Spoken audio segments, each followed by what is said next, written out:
television need to be about keeping these commandments.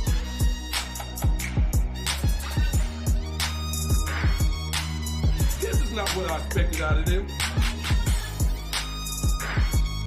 The true Bible, the book of our fathers.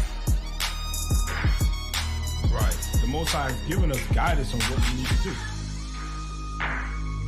To Officer Eli. To Officer Nahshon. Officer Yikiel.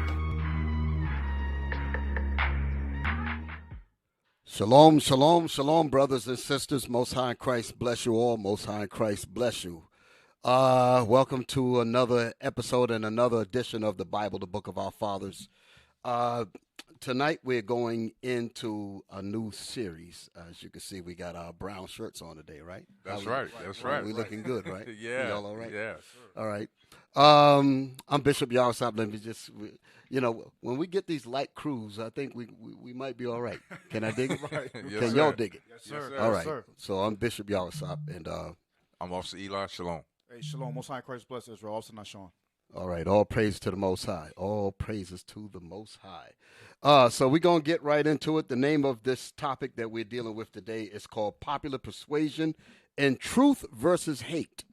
So there's a few components that's involving this title, okay? Popular persuasion, which is a persuasion that is been put out here to manipulate the minds of the people.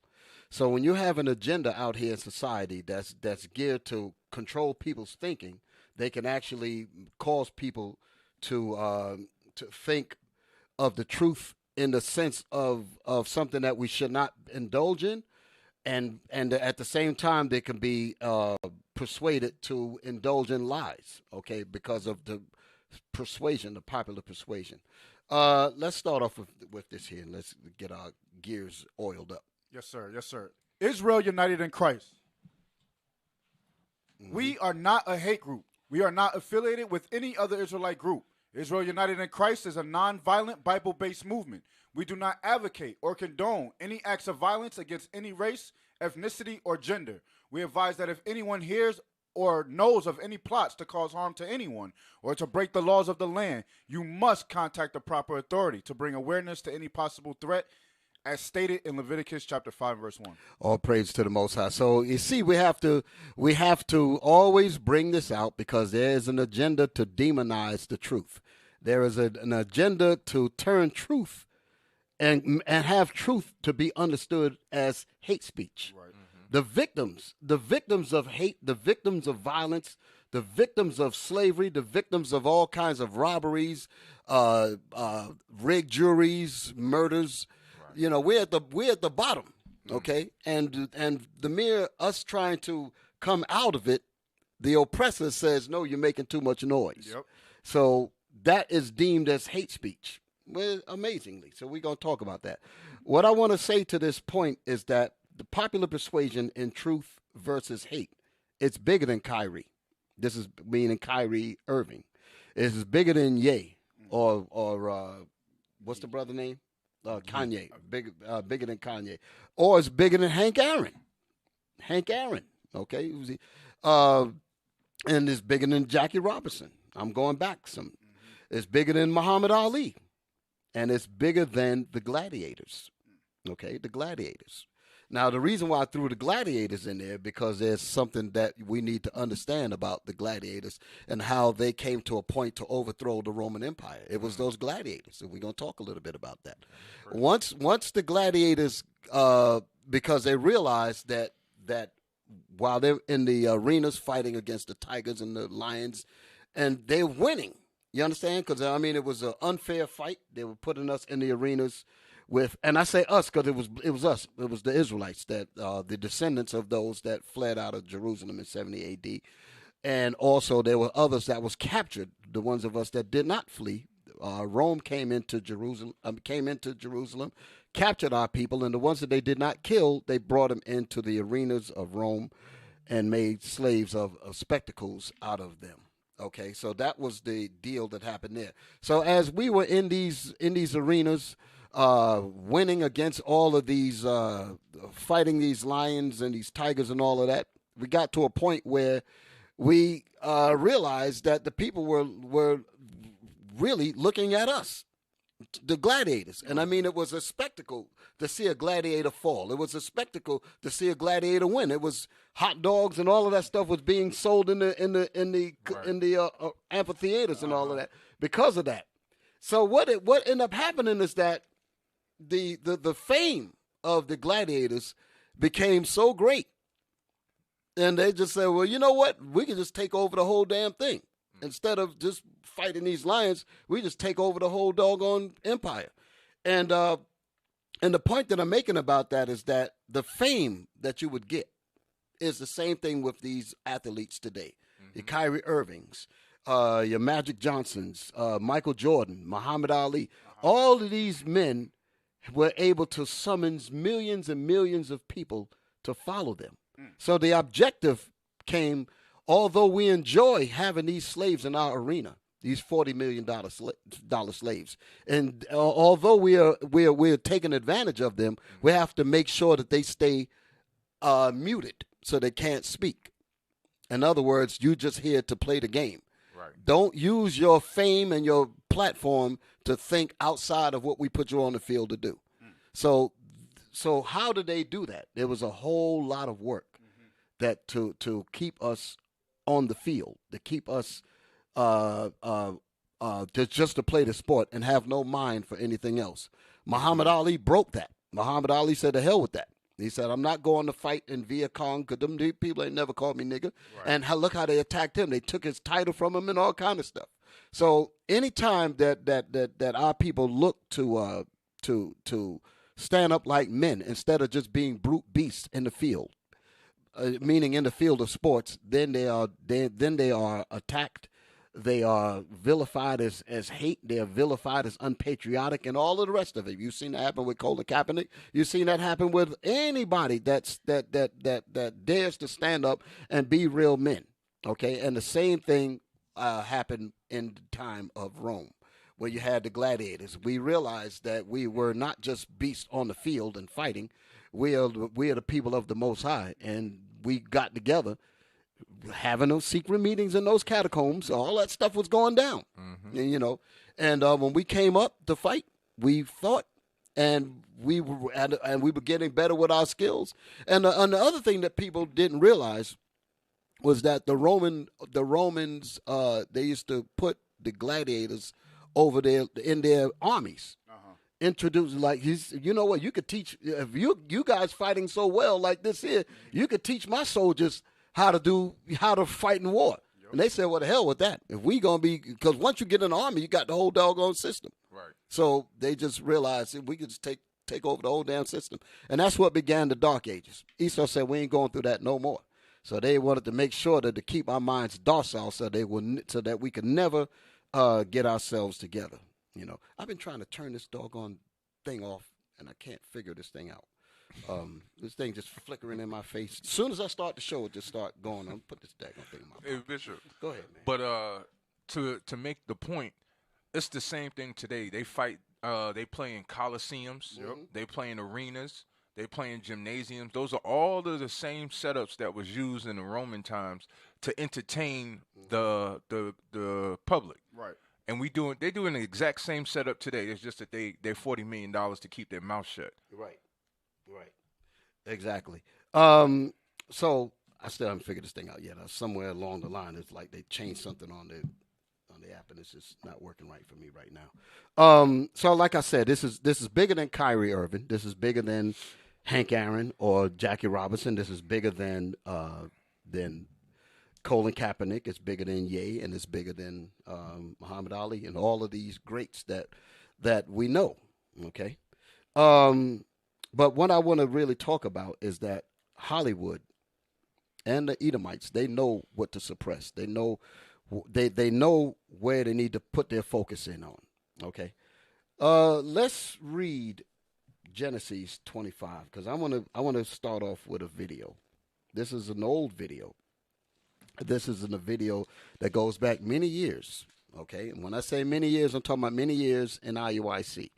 And nearly our beginning stages. And what I want to do is I want to point out that Hollywood knows the truth. They know what they're hiding. Okay, so let's play that clip. I'm kind of going out of sequence because I think I wanted to put something before this, but you know what? Let's read that. Give me Genesis 25:21. Let's read. Yes, sir. Genesis chapter 25 and verse 21. And Isaac entreated the Lord for his wife, because she was barren. So the question is, are we teaching hate or are we teaching truth? And which way will the popular persuasion cause you to think? Will it cause you to think that what we're bringing out is about hatred or what we're bringing out is about truth? All right, read it again. And Isaac entreated the Lord for his wife, because she was barren. And the Lord was entreated of him, and Rebekah his wife conceived. And the children struggled together within her. So these were black people. Isaac and Rebekah were black, the black man and a black woman. Okay, and there was prayers that were sent up for her to conceive, so that the next time Isaac and Rebekah got together, she would get pregnant because she was barren at this time. Go ahead. And she said, if it be so, why am I thus? If this be a blessing from the Lord, why is this battle going on in my stomach? There's a war going on in her belly. So the Most High was letting you know that it's never going to be a situation where the people were going to automatically get together. Lord have mercy. This thing just won't stop. Was going to get together. Read. Yes, sir. And she went to inquire of the Lord. And she went to inquire of the Lord to ask about this strange beating that's going on in her womb. Go ahead. And the Lord said unto her, 2 nations are in thy womb. 2 nations are in thy womb. The Lord is telling us, telling the reader, anybody that's reading, that the Most High put 2 nations that were going to be opposed to each other, enemies to each other. 2 nations are in thy womb. He didn't, and so basically what was happening is that she was pregnant with just 2 boys. The Lord is saying that not only are they just going to be 2 boys, but I'm going to have these 2 to be the progenitor of 2 nations. Okay? Go ahead. And 2 manner of people shall be separated from thy bowels. And they will also have 2 different spirits in them. So there's no mystery as to why the white man is the devil and he's a liar. There's no mystery why, because God made him that way. Yes, we're reading about him. We're reading about his birth. Oh, we're going to prove that too. We're reading about his birth. Go ahead. And the one people shall be stronger than the other people. And the one people shall be stronger than the other people. Who's saying this? God. Who's saying this? The Most High. The Most High put two different spirits, 2 different people, 2 different boys, because they will oppose each other in her womb, and he's going to cause them to have friction from the beginning all the way to the end. Right. I could imagine Jacob choking Esau with the umbilical cord. Yeah, yes, sir, because that's how that thing was going down. And the elder shall serve the younger. So the Most High was never about everybody being equal. He said, and the elder shall read that 23rd verse again. Get my thoughts together. And the Lord said unto her, 2 nations are in thy womb. 2 nations. Not only are they 2 boys, but they are 2 different nations. 2 nations are in your womb, Rebekah. He's answering her. Go ahead. And 2 manner of people shall be separated from thy bowels. And 2 manner of people. They're 2 different spirits. So what if you understood that the Most High was going to put 2 different spirits in these 2 boys? There's no way in the world he meant for everybody to be together. This is telling you crystal clear. Nowhere in the Bible did it say that Esau was going to change, because that's what we're reading about. Right. He was going to be, God made him to be the way he made him, and that's the way he's going to be. Okay? Hold that and give me Romans 9. Romans 9 and 11. Romans chapter 9 and verse 11. For the children, being not yet born, neither having done any good or evil. They hadn't done any good or evil. This was before they even did anything. Go ahead. That the purpose of God. God was going to choose the parts for these 2 boys. Go ahead. According to election. According to God's choosing. That's what it means when it says according to his election. Go ahead. Might stand. God's election, God's choice is going to stand. Not of works, but of him that called. It had nothing to do with what they did. The Most High called them to be what he called them to be. Read on. It was said unto her. It was said unto Rebekah. It was making reference back to Genesis. Go ahead. The elder shall serve the younger. That's what we just read earlier. And it said that the elder child, the firstborn, is going to be a servant to the second child. This was said before the children were even born. Go ahead. As it is written, Jacob have I loved. As it is written in the book of Malachi, as it is written, But he Esau, said, as it is written, Jacob have I loved. Jacob have I loved. Just letting you know that God ain't dealing with everybody equally. Jacob have I loved. But Esau have I hated. He said that before they were born. So there's nothing that you can do to change that. Go ahead. What shall we say then? Is there unrighteousness with God? A lot of people said God is unrighteous, like people can manipulate God. And they'll manipulate our minds and tell us, well, that Bible is wrong. And we'd be stupid enough to follow them, following their popular persuasion, rather than going by the word of God that says what it says. Right. This is the craziness that's going on in this system. I don't see how they got over 1 million Bibles, Mm. and they'll say what we saying is hate, but it says it's hate in the Bible. Yeah. The reason why they're doing that is because they know that our people, like I've been talking about, our people are terrorized into not seeing facts. That's what it is. They use oppressive, terroristic tactics to cause you not to see what's obvious. Okay, and that's what's going on with our people. But we're gonna deal with all of that. Okay, so now that we've read that, let's go back to Genesis. Read that 23rd verse again. Genesis chapter 25, verse 23. And the Lord said unto her, 2 nations are in thy womb, and 2 manner of people shall be separated from thy bowels. God said he was going to separate the 2 nations. Go ahead. And the one people shall be stronger than the other people. And the one people shall be stronger than the other people. So the question is, because not only are we stronger physically, we're strong spiritually, mentally. It's talking about Esau and Jacob. It's talking about the father of the Edomites, which is Esau, and it's talking about the father of the 12 tribes of Israel, which is Jacob. Right. The children of Jacob was going to be superior in every way. Who made it that way? God. So, because we broke the laws of God, the Most High caused us to be put up underneath our enemies, and our enemies knowing who we are. They knowing that the great strength that we have, that's the reason why they have to keep a heavy watch on us. Yep. They said if we leave him alone and he gets into the orbit of that Bible and that phenomenon hit him, we're in trouble. So they said we cannot do that. So the question is, how do we keep him as a slave? That's the point. That's what I'm going to go off. That's what I'm going into in this lesson. So I want to make the point. The question is, how do we mute this strength and still profit off of them? So that's the point. They know that the Israelites are superior. They know that. That's the reason why they keep a heavy watch on them. You can't even get together on your jobs. And wherever you at, if a group of you get together, they have to be a white man that's coming along, or he'll send a token Negro.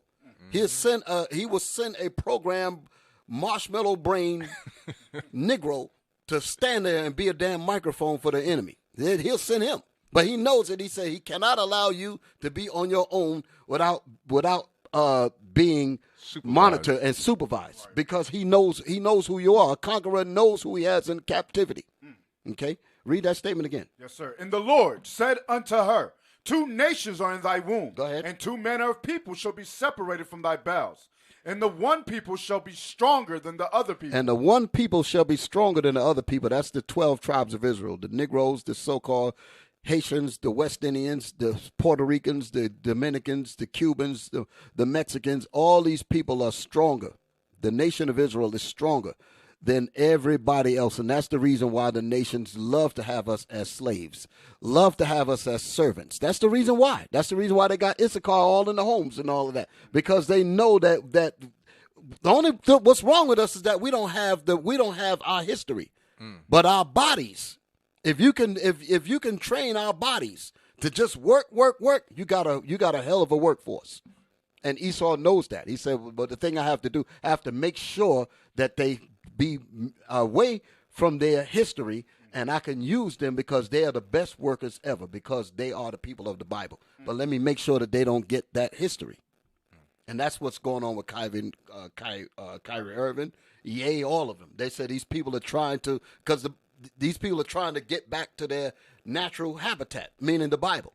And they said that the mind has a strong will. This is what they wrote in that Willie Lynch book. They said that the mind has a strong desire to correct and recorrect itself over a over substantial periods of time if it can get in touch with historical base, with substantial historical base. So they understand that they have to be brought out of that Bible so that they can be manipulated. That's what's going on. And their whole system, their whole media, their entire persuasion is designed, regardless of where it's at. It's all geared to make sure that we never wake up. The greatest secret in the world is the identity of the 12 tribes of Israel. Okay, that's why the Bible calls them lost. What you got? I was just going to say, Bishop, that's why it's so important for us to go out there and teach our people. Oh, yes. And that's why they're getting on Ye and Kyrie, because the influence that they have, they can't have that. Millions and millions of people learning who they are just like that in a snap, one tweet. They like, nah, cut that thing short. Exactly. Bishop, I don't know if you had Acts 4? No. Go ahead, bring it out. Could we get Acts 4 and 25? Because, as you said, the media, they control everything that we listen to, what we hear, what we think. It's, the television, they're telling their vision. They're giving us what they want us to know. Mm-hmm. Right. It's the same thing that they did with the apostles. Read. Acts chapter 4 verse 25. Who by the mouth of thy servant David has said, why did the heathen rage, and the people imagine vain things? So when he speaks a little bit of truth, over 1 million people hear it. That brings them rage, because we out teaching every Sabbath. We out teaching 365 days out the year. Whatever camp is out there. So we want the message to get out there. All you got is one person to say something, and you have all of the media up in an uproar about it, right? Come on. Mm-hmm. Verse 26, the kings of the earth stood up, and the rulers were gathered together against the Lord and against his Christ. For of a truth against thy holy child Jesus, whom thou hast anointed, both Herod and Pontius Pilate. So today, those would be the Jews, so-called Jewish people. Those would be their media, their outlets. Go ahead. With the Gentiles. And the people of Israel were gathered together. So all of them do that, and then the ones who they terrorize, Bishop, that don't pay attention to the facts of the Bible, they all come together against the people of God. Right. Exactly. Because they can't. They have no idea who they are. That's why why would you come against your own people? Because they're not being from your youth. You've been taught that you're African Americans. You've been taught that you're niggas. You've been taught that you're nothing. That's why they will come against us. When somebody come out there and try to build them up, they're like, oh, I'm not used to this. Hold on now. What you doing? Exactly. Now, here's what's heavy about all this. Like, I'm talking about popular persuasion, and I'm talking about how the fact that they want to keep our identity a mystery. But Hollywood knows the truth. Hollywood knows the truth. We're going to show you that. Hollyweird. That's what I call it. Hollyweird knows the truth. Hollywood knows the truth. What I'm about to show y'all is a young Bishop Nathaniel. This goes way back. Bring it out. Okay. I had to be cautious. I should have called him before I did this, because he might get on me. But that's my bishop. Many years ago, the Spirit hit him to go into the archives and pull up all kinds of videos, all kinds of proof that Hollywood knows the truth, and he did four segments on it. And I know that, yes, a lot of people don't know about it, but he did that. And I had to search high and low, and I found him. And immediately I said to brothers, download it, because the minute that this truth get out there, they're gonna start deleting them. Okay, so this is up here. Now, Bishop looks a whole lot younger in this video here, but that's my bishop. Come on with it. What do we got? Hollywood knows the truth. Go ahead. Okay. Time is short. Hollywood knows what Hollywood knows. Hollywood knows that you are the 12 tribes of Israel. The scholars of society know that you are the 12 tribes of Israel. You don't know that, though. Let's wake up. Let's get ourselves together. Let's get our minds right and come together in Christ. Okay? Have that love, respect for one another. Because, believe it or not, we're going to need one another soon to come. All right. All praise to the Most High. So that's the start of it. I use that to introduce where I'm going, because the message is, just like the bishop said, is that we have to come together and keep these commandments and band together as the children of Israel. Give me that in Zephaniah 2:1. This is what Bishop is talking about. This is what my bishop is talking about. All praise to the Most High. Zephaniah chapter 2 and verse 1. Gather yourselves together. Gather ourselves together. Go ahead. Yea, gather together, O nation not desired. O nation not desired. Gather ourselves together. The Most High said for us to gather together. That's a commandment. That's an order that the Most High is giving. Go ahead. Before the decree bring forth. Before the destruction comes forward. The Most High is going to blow this place to hell and back. Before the day pass as the shaft. Before the day pass by. Before this whole kingdom be destroyed. Go ahead. Before the fierce anger of the Lord come upon you. Before the fierce anger of the Most High comes upon us. The Most High told us to get ourselves together. Go ahead. Before the day of the Lord's anger come upon you. Before the day of the Lord's anger come upon us. Give me Revelation 18:4. Revelation 18:4. Revelation. Saying the same message. Chapter 18 and verse 4. And I heard another voice from heaven saying, come out of her, my people. Come out of Babylon the Great, meaning out of the persuasion, the popular persuasion that's causing our people to deal with each other like we're niggas and spicks. And we're neither one of those. We are the Israelites that the Bible speaks of. And we need to realize who we are and act accordingly, according to our book, the Bible. Go ahead. That ye be not partakers of her sins. That we don't get caught by like the scripture said in Zephaniah, that the day don't pass as the chaff. That's what it's talking about. That we don't get caught in the Babylonian mindset. Go ahead. In that ye receive not of her plagues. That you don't receive of her judgments. That's what the Most High is saying. That you don't receive of her judgments. Okay. Now, let's go back to the video. All right, we're gonna open up with a flick called Genesis. Hold on. This is now, what are we talking about? We're talking about Hollywood knows the truth. Come on. Second.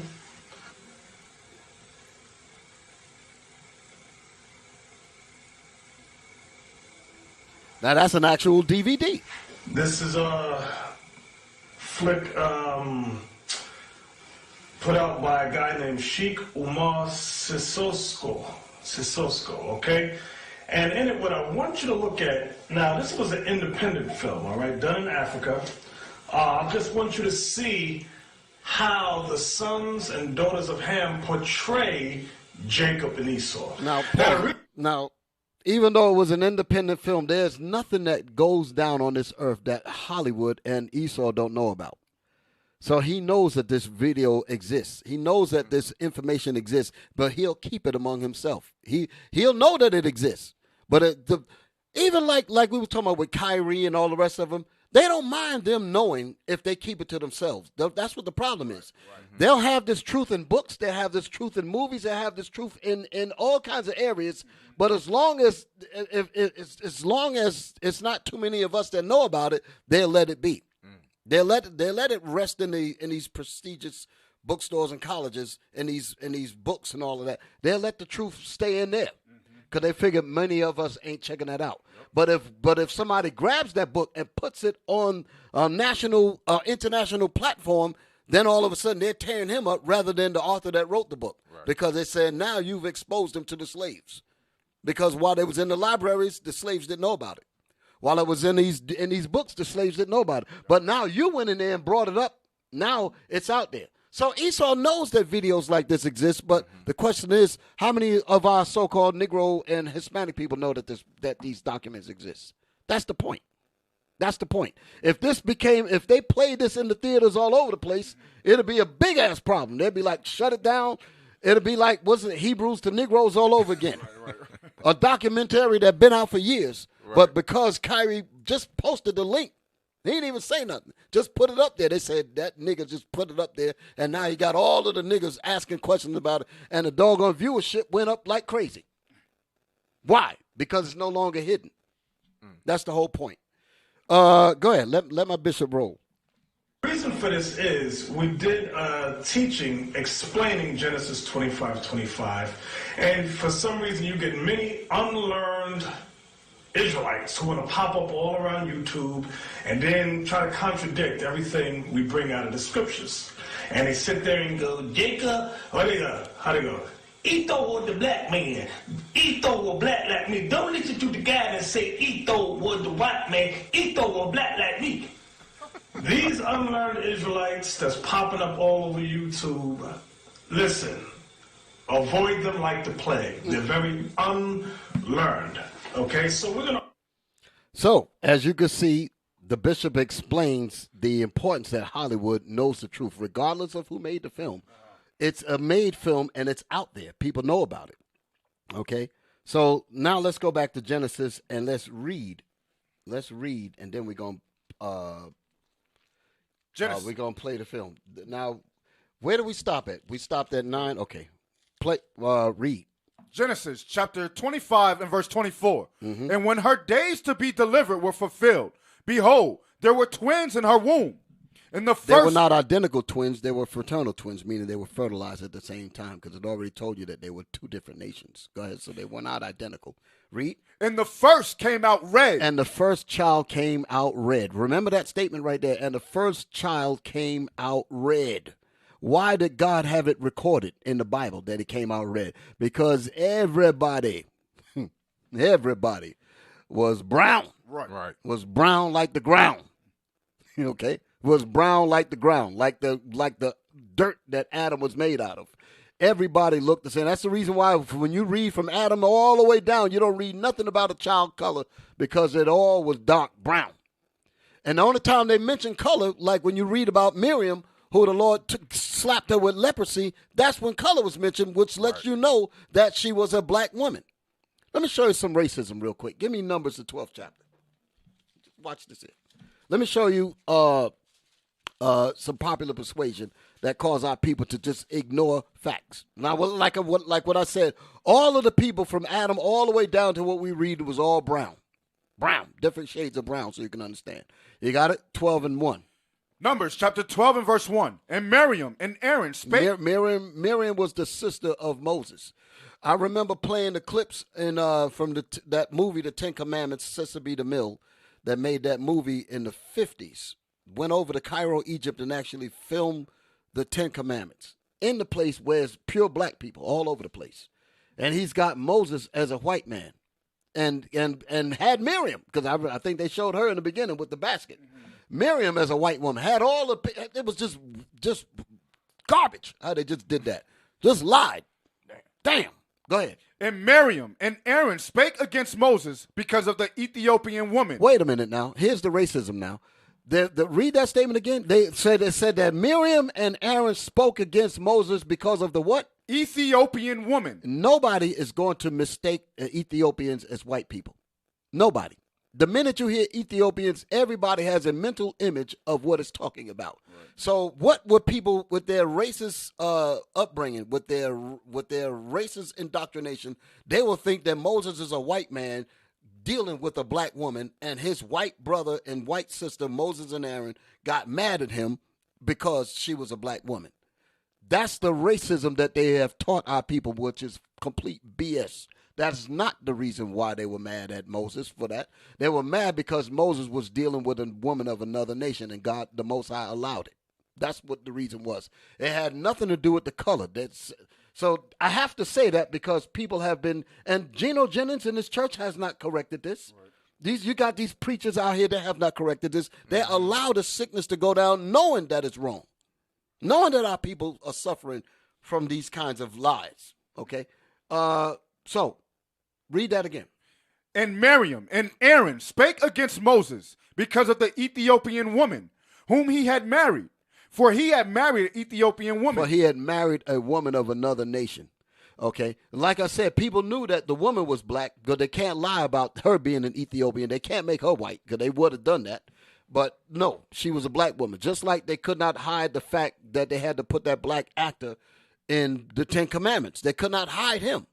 When you had Charlton Heston coming up to Yul Brynner and I forget the other actor that was playing King Seti, he said, "Behold, I bring you Ethiopia." The people knew that Ethiopia better not walk up on the steps and be no white man.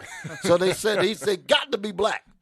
But they said, but we're going to slide this past their intelligence because the people will not understand that the Egyptians and the Ethiopians are blood brothers, and everybody in the movie is supposed to be black.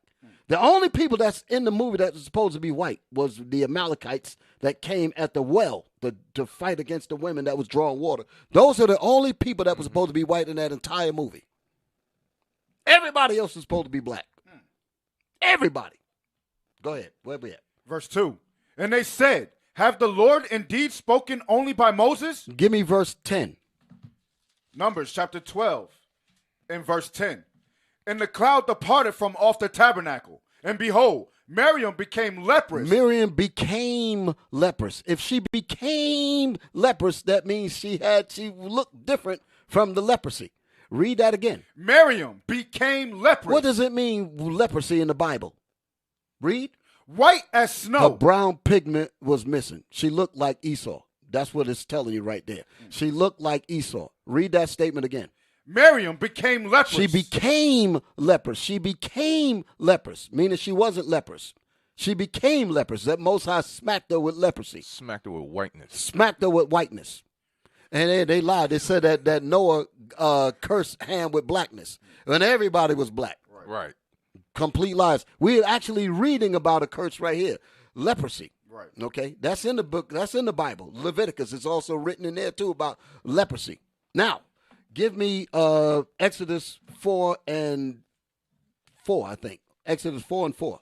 Watch this. Because if Miriam became leprous, that means she was a dark brown-skinned woman. Let's find that. Let's find that out. Exodus chapter 4 and verse 4. Read. And the Lord said unto Moses, put forth thy hand and take it by the tail. And he put forth his hand and caught it, and it became a rod in his hand. That was the serpent that the Most High told Moses to grab when he was on the mountain. Said, "I'm going to be with you, Moses. I'm going to show you that I'm behind you." Go ahead. You want verse 6, Bishop? It's coming. Okay, yes, sir. That they may believe that the Lord God of their fathers, the God of Abraham, the God of Isaac, and the God of Jacob, have appeared unto thee. Meaning that I'm with you, Moses. So I'm going to show you these miracles. So I showed you the miracle. I showed you my power by turning that snake into a staff. He turned the staff into a snake, then he turned the snake back to a staff. That's what you just read there. Go ahead. They showed that in the movie. Notice this. They showed that part in the movie. Right. But how come they didn't show this part coming up? And the Lord said, furthermore unto him, Let me show you another miracle, Moses, that I'm with you. Go ahead. put now thy hand into thy bosom. Put forth thine hand into thy bosom. Go ahead. And he put his hand into his bosom. And when he took it out, behold, his hand was leprous as snow. His hand looked like leprosy. His hand looked like Miriam when she got hit with the leprosy. So read on. It's gonna tell you some more about this. Go ahead. And he said, put thy hand into thy bosom again. So when he told Moses the first time to put his hand into his bosom, when he pulled it out, his hand was leprous, like this. Go ahead. And then when he told him to put it back. And he put his hand into his bosom again. Go ahead. And plucked it out of his bosom. And behold, it was turned again as his other flesh. When he took it out, the brown color was on his hand just like the rest of his body. That's what it meant when it said his other flesh. Because the miracle was to turn his hand white as snow, leprous. That's what happened with Miriam. So when we read that in Numbers, the 12th chapter, the first couple of verses, they were all black. The argument or the problem that Miriam had and Aaron had was because he had married an Ethiopian woman, which of another nation. It was not the color. But we're going to read about color now. Okay, let's go back to Genesis. Genesis chapter 25 and verse 25. Yes. And the first came out red. And the first came out red. Go ahead. All over like an hairy garment. Like a hairy garment. Red and hairy. That's Esau. Go ahead. And they called his name Esau. And they called his name wasted away is he. That's what the name Esau means. His skin, his brown color was wasted away. That's leprosy. That's the same thing that happened to Miriam. Her brown color was wasted away. That's what happened with Moses' hand. The brown color was missing. Okay, that's what the same word is there. That's what it's telling you. Leprosy. Okay, so now this is in the Bible. Let's see if Hollywood let's see if we got this wrong. Go to the video. Let's see if we got this wrong. So now what we want to do is look at this movie, Genesis, and see how Esau and Jacob are portrayed.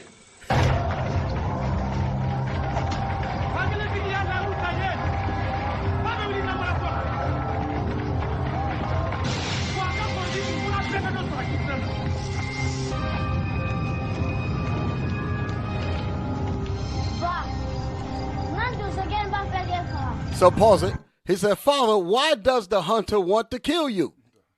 Go ahead. He is my brother Esau. Why does he want to kill you?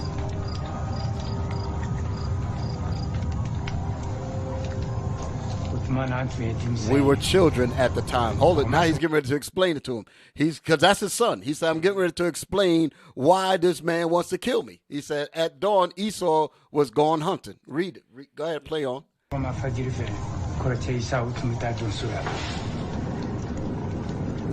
So, it says, one afternoon, I made lentil soup.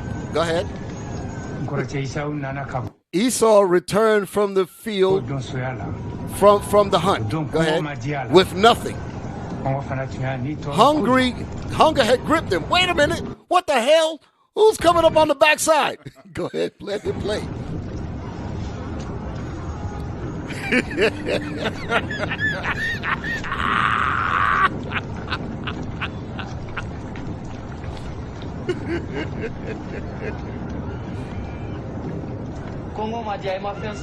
Did you catch anything? Nothing. I am hungry. He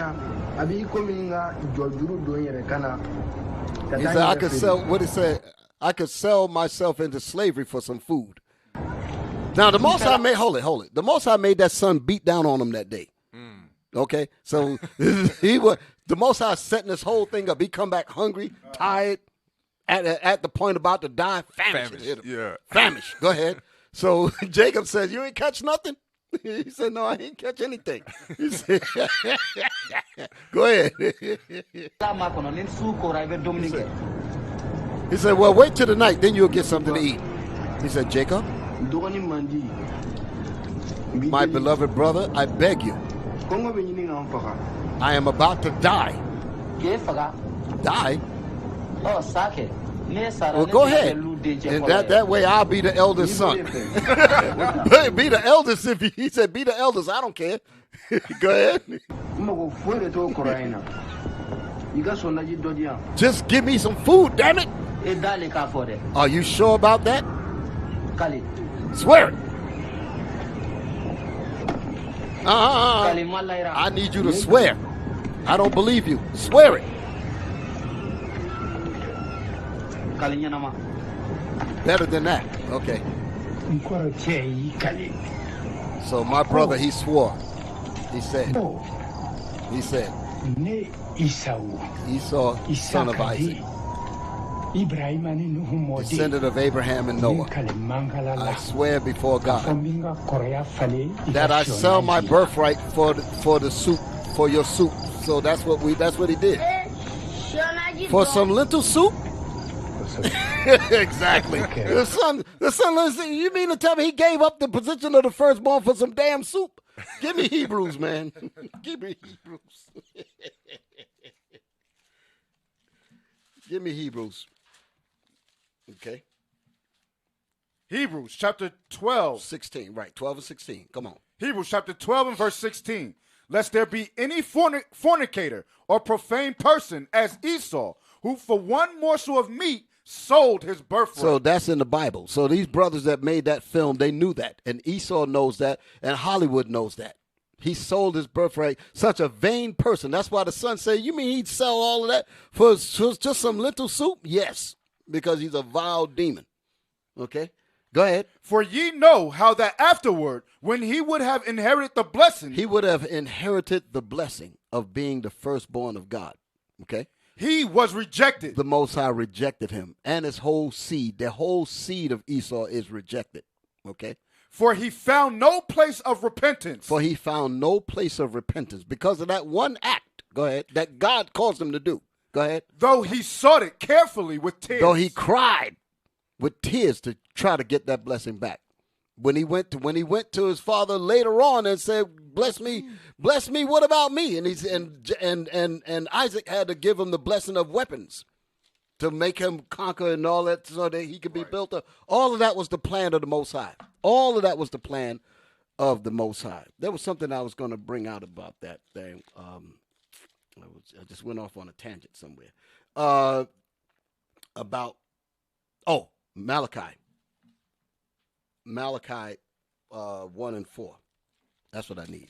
Because not only did it pertain to Esau himself, that thing went all the way to all of his descendants. Okay.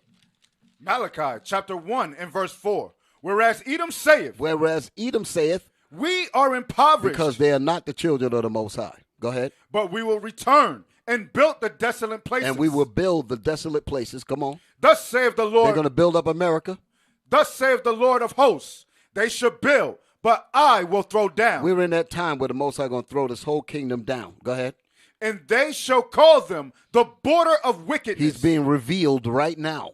That's why it said that he shall be called the border of wickedness. That's why they're running around trying to suppress all kinds of information, because we're in the time for him to be revealed right now. We're in that time.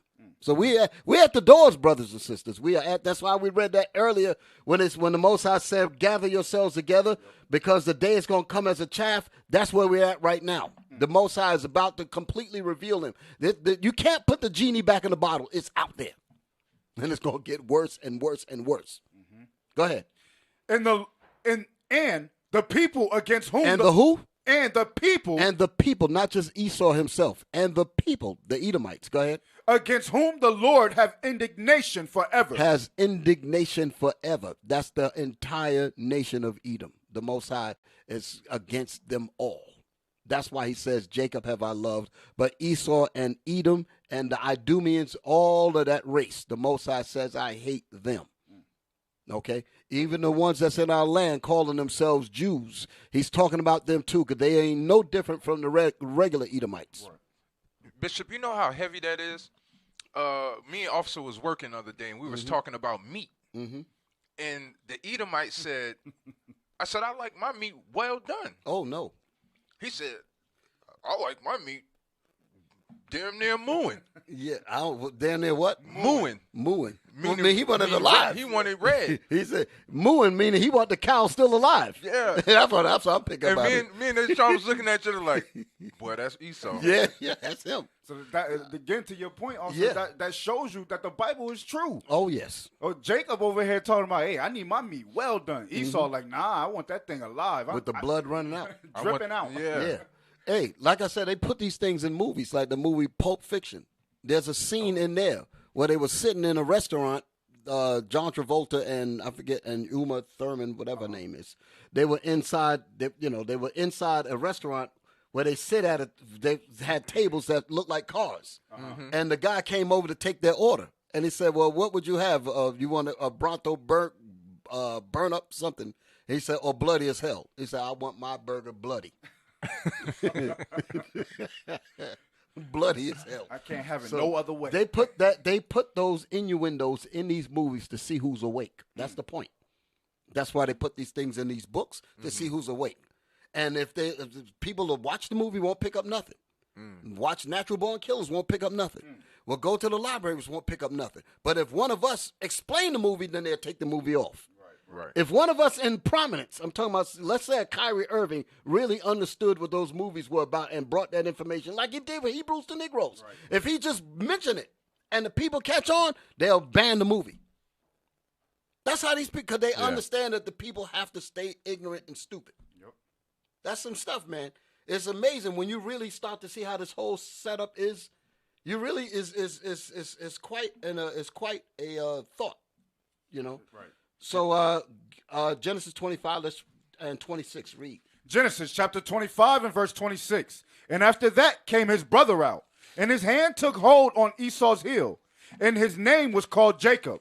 And his name was called Jacob. Go ahead. And Isaac was 80 years old when she bare them. So Jacob's color was not mentioned. Only Esau's color was mentioned because Esau came out different. So that's the reason why the scribes had to write it down. Moses to write it down like that. Read. And the boys grew. And the boys grew. This is what we just saw in the film. And the boys grew. And Esau was a cunning hunter. And he came back with nothing. Go ahead. A man of the field. A man of the field. Just like these people are today. They're man of the same thing. How you going to get past that? That's how they are today. Right. Bishop, when it says cunning hunter, yes, he has shows about fishing. Yes. They go and hunt rhinos. Cunning, right. They don't leave no animal unturned. That's why it says the creatures want rest. Yes. Right. Because they will hunt everything. There'll be nothing left. There'll be no flesh left to save if this man continues with impunity. He's got to get this punishment. Read.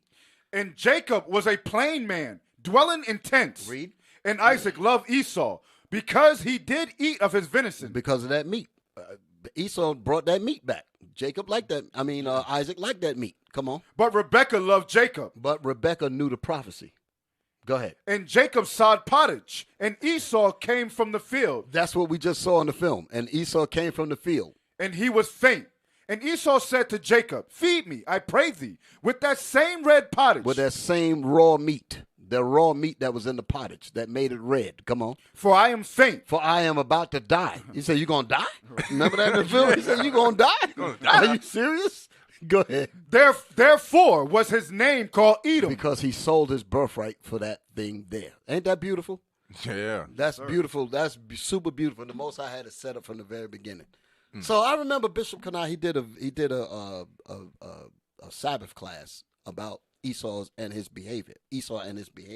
And he says he understands, and we all in the Israelites community, we understand why Esau's acting the way he's acting. Right. Because he knows that this is his fate. So we don't blame him for going crazy and acting the way he's acting. Ain't nobody going to change him. Right. The man realized that, you know what, I'm in a fixed fight. I might as well just go all out. Yep. Because you can't win it. The Most High got it. But the problem is that the so-called Negroes don't know that. The so-called Hispanics don't know that. They don't know any of these things. And the objective of our oppressor is to make sure that we never learn these things. So we all need to understand the guise that we're under. We need to understand the psychological trick that we're under. We need to understand the spiritual wickedness in high places that we're under. Okay? Once we come to the realization of what this Bible is really talking about, just humble to these commandments and continue to do the things that we need to do as a people, so then Christ come out and take us out and rule over our enemies. That's the objective, okay? So therefore was his name called Edom. That was verse 30, right? Yes, sir. Okay. So now, give me my book, Jewish Civilization. Because we read about Esau is Edom. We can read that in Genesis 36 and the 8th verse. Let's read that real quick while we're getting this here. So we know that we're talking about the same people. Genesis chapter 36 and verse 8. Thus dwelt Esau in Mount Seir. Esau is Edom. Esau is Edom. Esau is Edom. See, this truth cannot really get out there. Just imagine if every church that has a Bible started teaching this. This truth is going to get out there. That's right. Right. They're not going to be able to. Then the Bible says, then shall that wicked be revealed. He's going to be revealed. There's no stopping this. It's going to happen. You cannot hide truth forever. Right. It didn't say maybe. There ain't no maybe. He's right. No, it's going to go down. Okay? Show my book. Jewish Civilization. Okay? The picture history of Jewish civilization. All right? So let's go inside the book.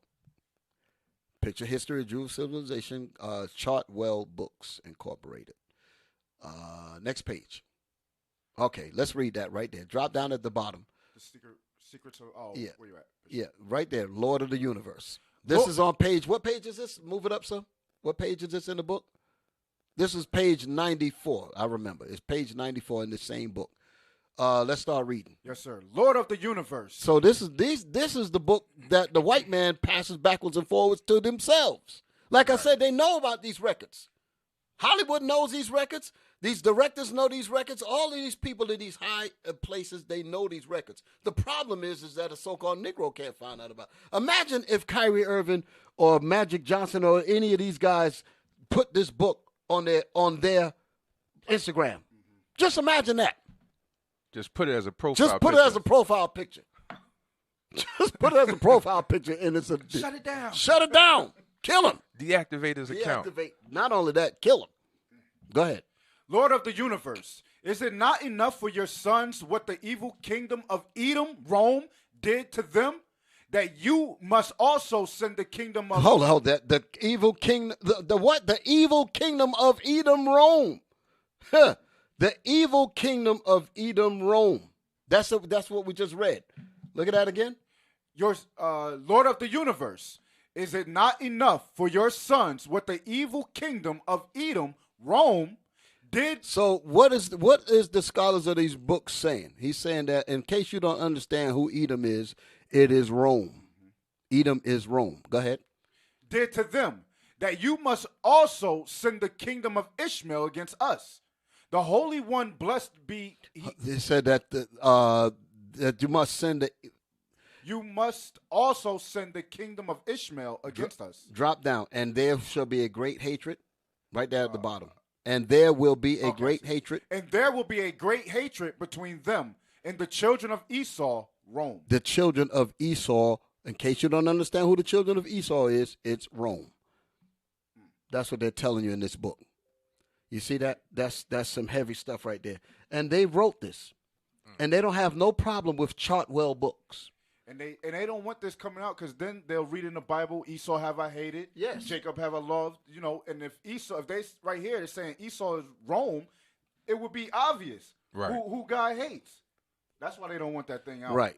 But they know this is them. So the whole point is about suppressing the truth. That's the whole point. That's the reason why they know who they are. They don't want us to know who we are. That's the point. Right. That's the point right there. So I'm about to turn it up a little bit. Turn it up a little bit. This truth that we know is rumbling inside the souls of many of our people, okay? I'm going to move on in my lesson. In the time of 70 A.D., the Israelites were overthrown by the Roman armies, and they came into Jerusalem in 70 A.D.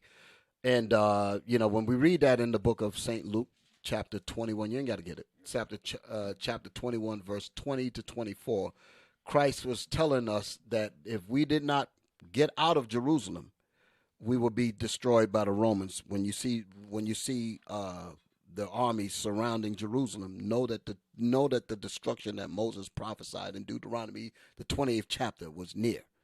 And so we have to get out of there. Many of us took heed to that and left.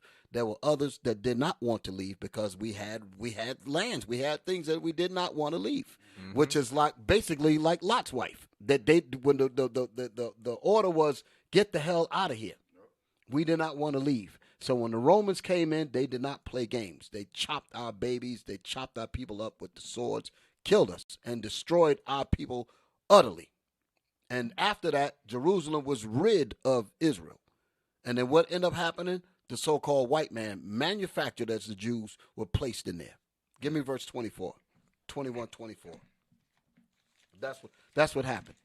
So that whole business deal in 1948, that's what that was about, was to put people in there to be called Jews. And if you bring this truth out, they call that hate speech when it's actually true. This is what I'm talking about. They don't want the truth. They want to take the truth and make you think that it's lies and say that it's about hate speech because liars are being hurt by the truth. So they're saying, listen, we are to protect the liars.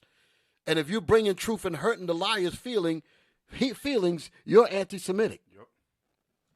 That's the foolishness that we're under. You got it? Yes, sir. Read. Luke chapter 21 and verse 24.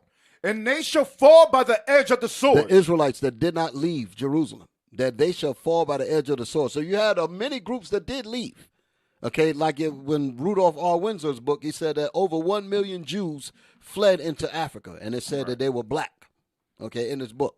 Okay, and he had to put a redundant statement to say that they were black because everybody knew that the Jews were black. Right. Everybody knew that back then. But now all of a sudden it's a big question.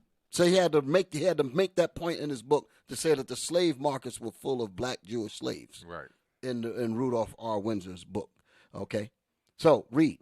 And they shall fall by the edge of the sword, and shall be led away captive into all nations, And Jerusalem shall be trodden down of the Gentiles. And Jerusalem shall be walked upon by these people that you call Jews, because the real Jews are not there. Go ahead. Until So you also had the quote unquote Palestinians. Those people ain't belong there either. Right. All of the whole land is occupied by the nations, but this is mainly talking about Esau right here. Watch this. Read. Until the times of the Gentiles be fulfilled. When their time is up, that's the time that we're living in right now. The time is for this truth to come out, and he's revealed. That's the time that he's going to be blown. Esau is going to be blasted the hell out of there. Right. By those nuclear bombs that God already caused the scientists to build.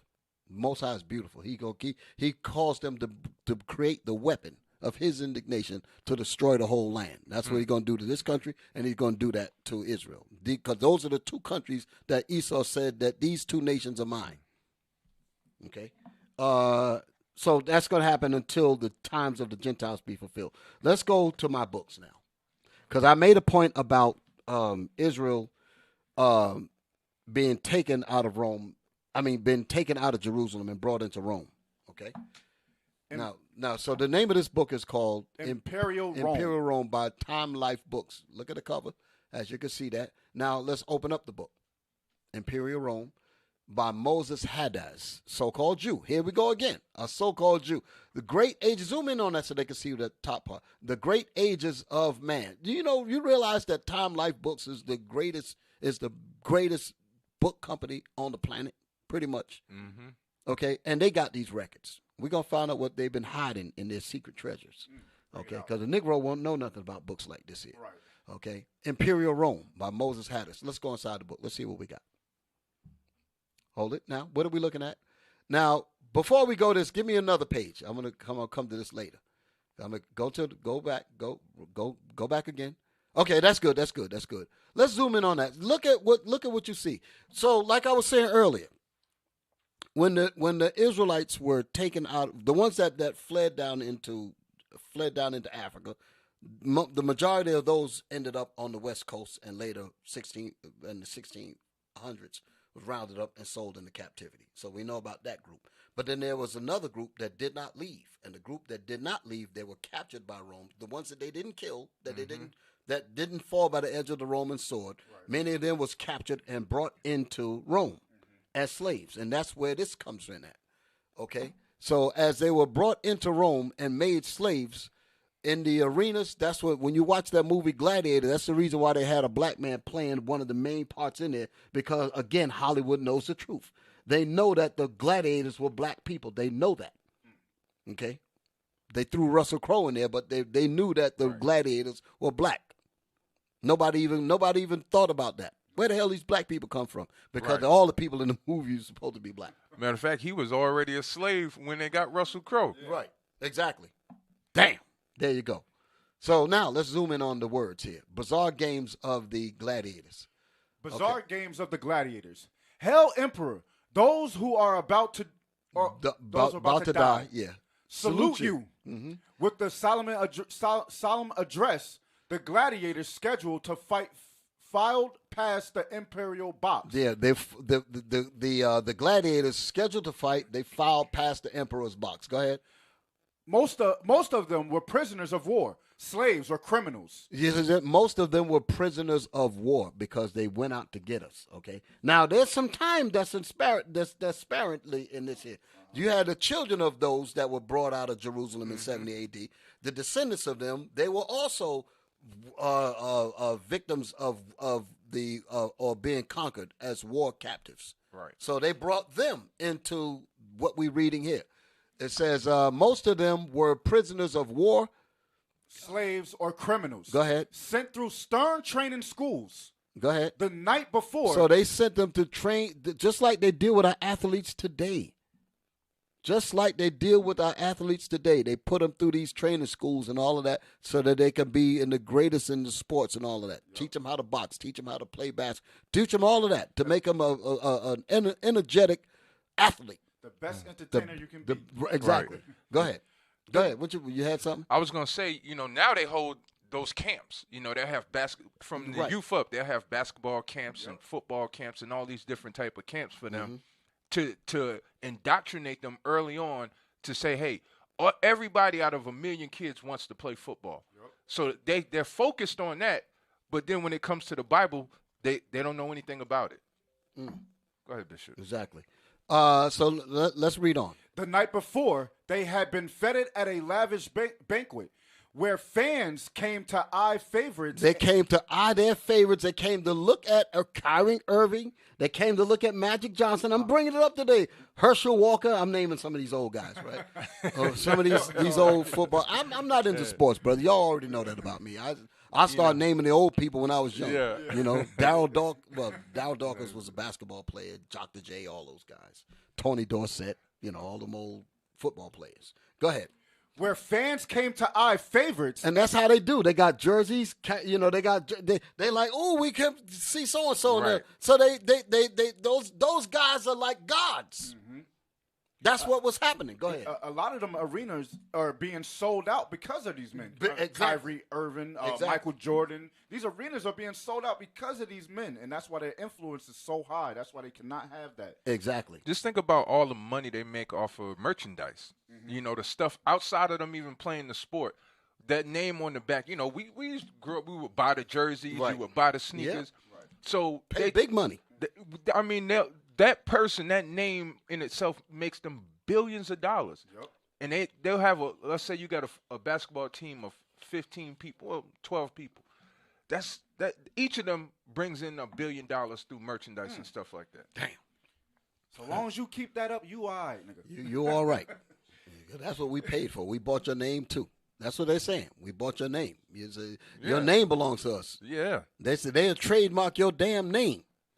So you cannot be out here teaching truth. They got that written in their contracts. Go ahead. Where fans came And the worst part about it, even though it's written in the contracts, the brothers are still a man. They're still men. Right. And they still have feelings. Mm-hmm. And they still want to do some research on their own selves to find out about their own selves. And might want to post something about it. They said, but wait a minute, you can't do that because that's not what we're paying you for. Right. And also, Bishop, for example, even, what's his name? Kanye said in an interview, he said that some people in their contract, they can't even say Jesus. So he was like, people come into my studio just so they can say Jesus. So if they can't say Jesus, how they going to be able to, maybe if they wanted to rap about it, they can't even say it. Damn. That's heavy. Read on. Yes, sir. The night before, they had been feted at a lavish banquet where fans came to eye favorites and gamblers. They came to look at their favorites. They said, yeah, that's my man right there. He going to hit these. He going to do this. He going to get so many yards. He going to get that many points. That's a big thing. Go ahead.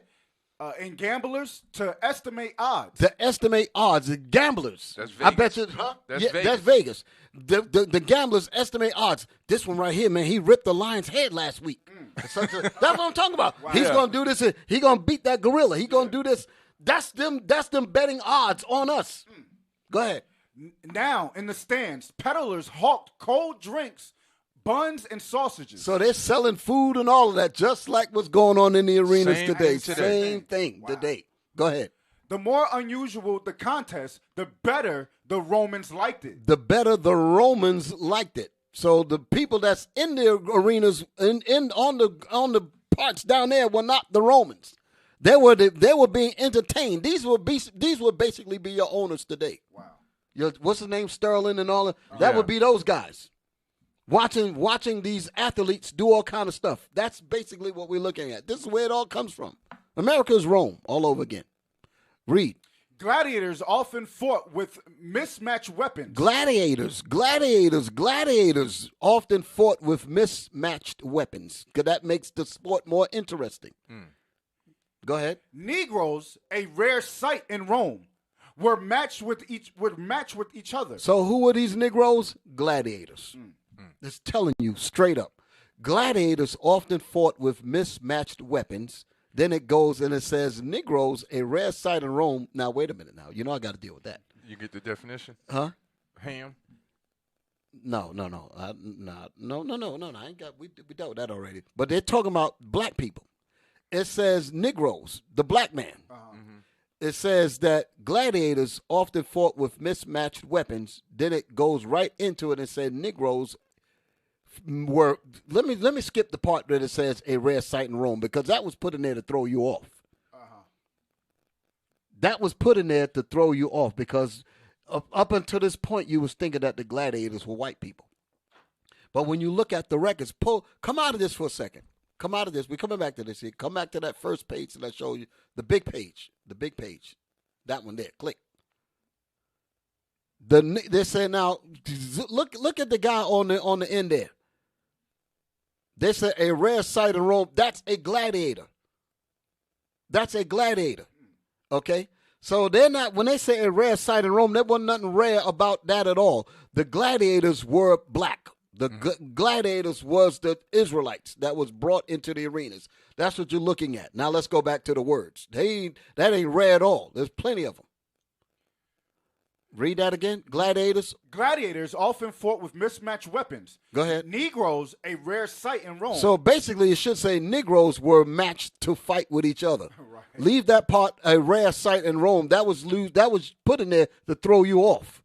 That's basically the same kind of racist writing that says Christ, whose darkened flesh tones now give him an almost Negroid cast. Yeah. You saw that he was black. You saw black gladiators all on the walls and all of that. But you're looking at it and you said, these are black people. But then you're going to read that and say, a rare sight in Rome. Oh, it wasn't many of them. And you would say that the gladiators are white people. That's how Russell Crowe was able to get away with being the star of the Gladiator when they were all supposed to be black because of this kind of stuff here. The popular persuasion calls you to not think. Yep. Okay? So, read on. Negroes were matched with each other. Yes, but exactly. Go ahead. A dwarf might be pitted against a woman.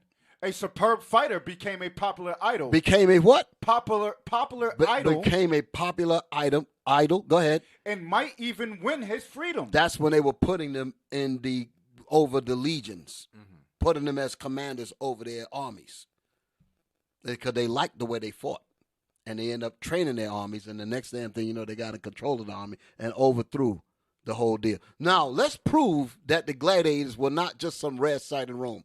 Give me my next picture. We saw that. Nope, no. Stay back. Come back. Go the other way. Come on. One more. Right there. Zoom in on that. Now, hold it. No, before you go to the other picture. No. Stay there. I'm thinking too much. You see that? Tournament of Beasts, right? Uh-huh. That part there. Now, let's read. Now, give me the next picture. Give me the next, because I zoomed in on that.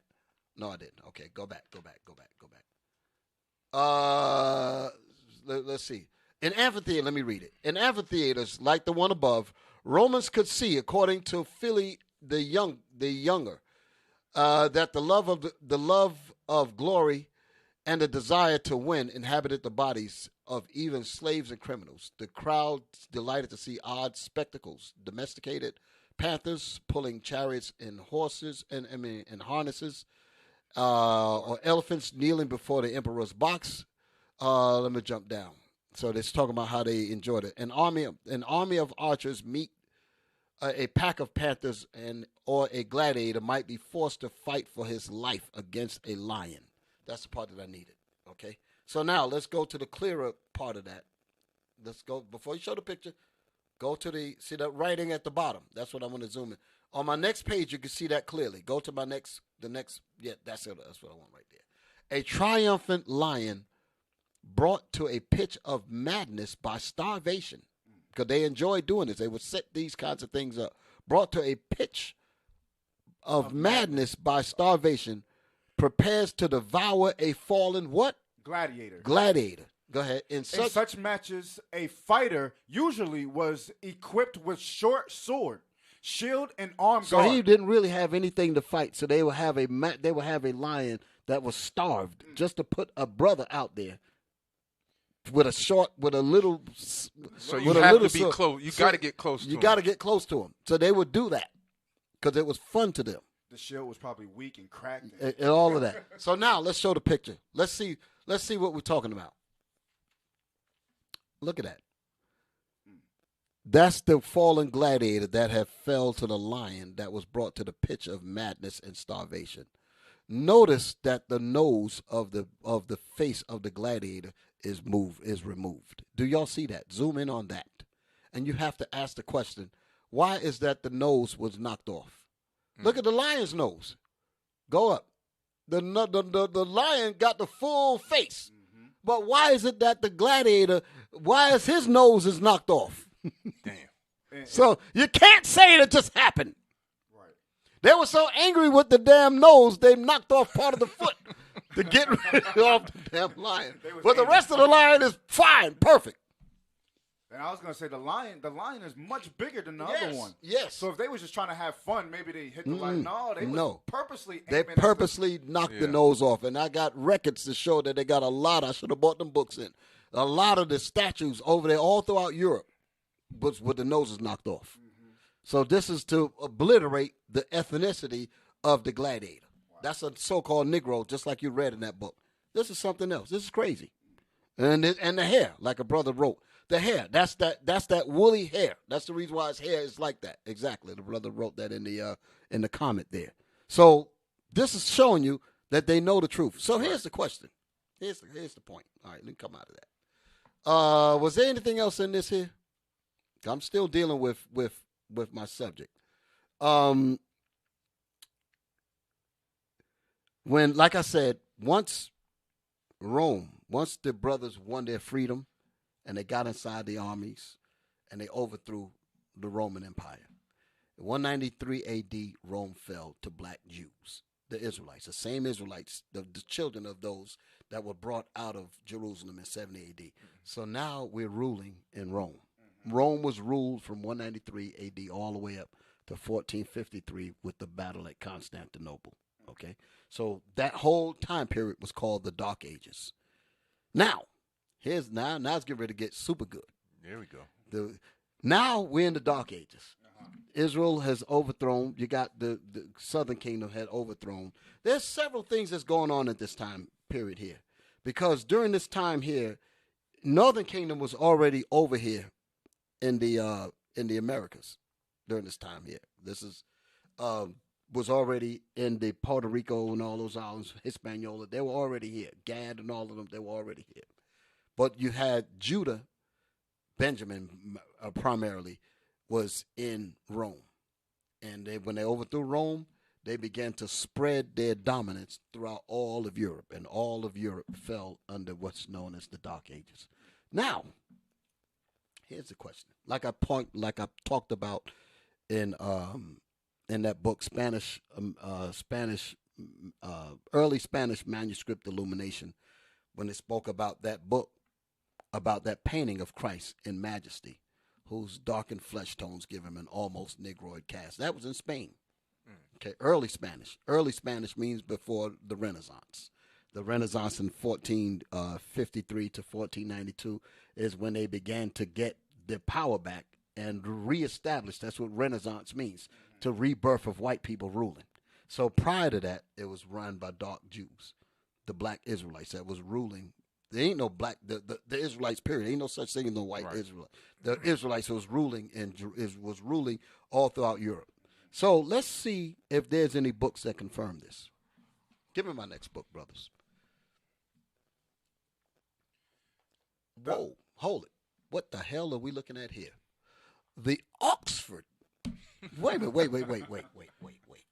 Kyrie Irving mentioned Oxford. That's supposed to shut your mouth. Once you mention, he said, I know how to read. Right. The Oxford Dictionary said that anti-Semitism doesn't make sense. Oxford. That just kills it. When you say Oxford, that just shuts it down. Yeah. Well, let's see what this book has entailed inside of it. Before you open it up, let's just go through that title. The Oxford Illustrated History. Pictures. The Oxford Illustrated History of the British monarchy, of the British rulers. What the hell's going on here? Who learned you? Right. Give me my next page. Click. No. Now what are we looking at? What are we looking at? Hold it. Let's read. Before we delve into the pictures, let's read the words. Yes, sir. A day's business in the court of King King's Bench, which emerged in Henry II's reign and became the senior court of common law. Go ahead. By 1420, So that we're talking about the 1420, all so from 193 AD all the way up to the 1400s, before they got power back. This is what was going on, in the King's Court at Westminster. Read that. by 1420, In Britain, the British monarchy. Go ahead. It says in 1420. Go ahead. it ceased to travel about the country and met permanently in the Great Hall of Westminster. beneath the royal's arms. 5 justices That's the part I want to get to. Beneath the royal arms. All those coats of arms that we've showed you on many times. I got videos to show that too. The royal coats of. So what is the point? Why am I bringing all of this out? I'm trying to get my oil going on here. Why am I bringing all of this out? Because all of this information is hidden. All this information is hidden. There is a persuasion, a popular persuasion that they're using to cover up facts. And if you go anywhere near the truth, they'll invert that into hate. Okay? So, go ahead. beneath the royal arms. 5 justices are 5 justices. Go ahead. shown presiding. They are presiding over a case. 5 judges. Yeah, remember that. Read on. Below them, around the green-covered table, are the officers of the court, They got the officers of the court. Go ahead. including Where's clerks. what book are we reading? Oxford. The Oxford. Go ahead. Including clerks writing the rolls. Writing the court, what they call the stenographers. Yes, stenographer. They're recording. They had records. They was keeping records when they have their jurisprudences. Read. Of the 2 ushers with staffs. They had the ushers with staffs. These are your bailiffs. Go ahead. One is administering an oath. One is administering an oath. Go ahead. The prisoners are marshaled in chains. The prisoners are marshaled in chains. Go ahead. To appear in turn at the bar of the court. They were brought to the bar of the court. Lord have mercy. Let's see this picture. Come on. Let's start with the top. Those are the 5 judges. Black men. Can y'all see that? Yeah. With the woolly hair. There it is. Now, so y'all can understand those woolly hairs is the hoary head. That's where they get that from. That's why they wear those. That's where they wear those wool hair. This is where it got it from. This is what this is talking about. The woolly hair on the justices. Go ahead. So as we're looking at the 5 judges presiding, move down. What did it say here? At the green table was what? The officers. The officers and stenographers. and the stenographers. You see the paper that they're rolling with. Go ahead. Go ahead. And they didn't wipe some. Hold it. They didn't wipe some of them down. But as you can look on the edges, look on the edge. Look at them faces there. That top one there. That top one right there. The brown color. What is it? Ebony and ivory? No. They were all black men. Go ahead. Move down. Now, hold. Don't move too fast. Don't move too fast. Let's get the court officers. See the blue? The guy in the blue? Mm-hmm. Come over here, brothers. No, come on. Listen to me. Right there. That's the bailiff and the court officers. That's what you're looking at. Now, notice what you see at the table. Notice, come on, brothers, with the fingers. Point to the man at the table with the legs. Right there. Look around his ankles. The chains. Now, move down. Move down. There you go. Look at the one on the end. Look at that right there. Look at that one there. That one on the end. That's Esau receiving a judgment. Go on the other end of it. The court officer right there with the stick in his hand. Look at that chain that's got them all chained up. That's a days in the business of the king back then. Wow. In Oxford. Oxford. Look at them chains, man. Look at them chains. I mean, they drew those chains good, too. Damn. Move it up so they can get the whole thing, man. Move it up just a little bit. Okay. Now, let's go back to the writing. The prisoners are marshaled in chains. The prisoners, who are the prisoners? White people. To make it crystal clear, the prisoners, what are we reading? Oxford. This is hidden. This is hidden history. Hidden. Shout out to Deacon Ithon, man. He probably, I know he gonna grab some of this. He got to grab some of this. Man, he got to grab some of this. Right I don't know. He'll go extra deep. That's good stuff right there. That's some good stuff right there. I'm gonna give him a call later on. See if he can do something with this here. But that's what you're looking at there. Now that we done seen that, let's come out of this. Go to my next book. Hold it. Now what are we looking at here? The Oxford. That's another book. The Oxford Illustrated History of Medieval Europe. During these times is black people ruling all throughout Europe. The Oxford Illustrated History of the Medieval Europe. What's in this book? Hit me. Wait a minute now. Now, I meant to send y'all something. Well, let's read the remarkable, move on, let's get down. The remarkable windows at Augsburg Cathedral. That's in Germany.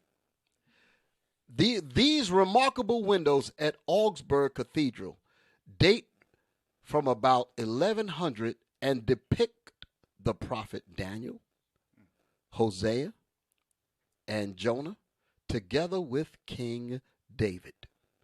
They survive from a cycle of 22 figures portraying the heavenly Jerusalem and remind us that fine windows were not an invention of the French Gothic style, because we were doing that. Now, let's move up and let's look at these brothers. You see Daniel on the end, the first one. Right.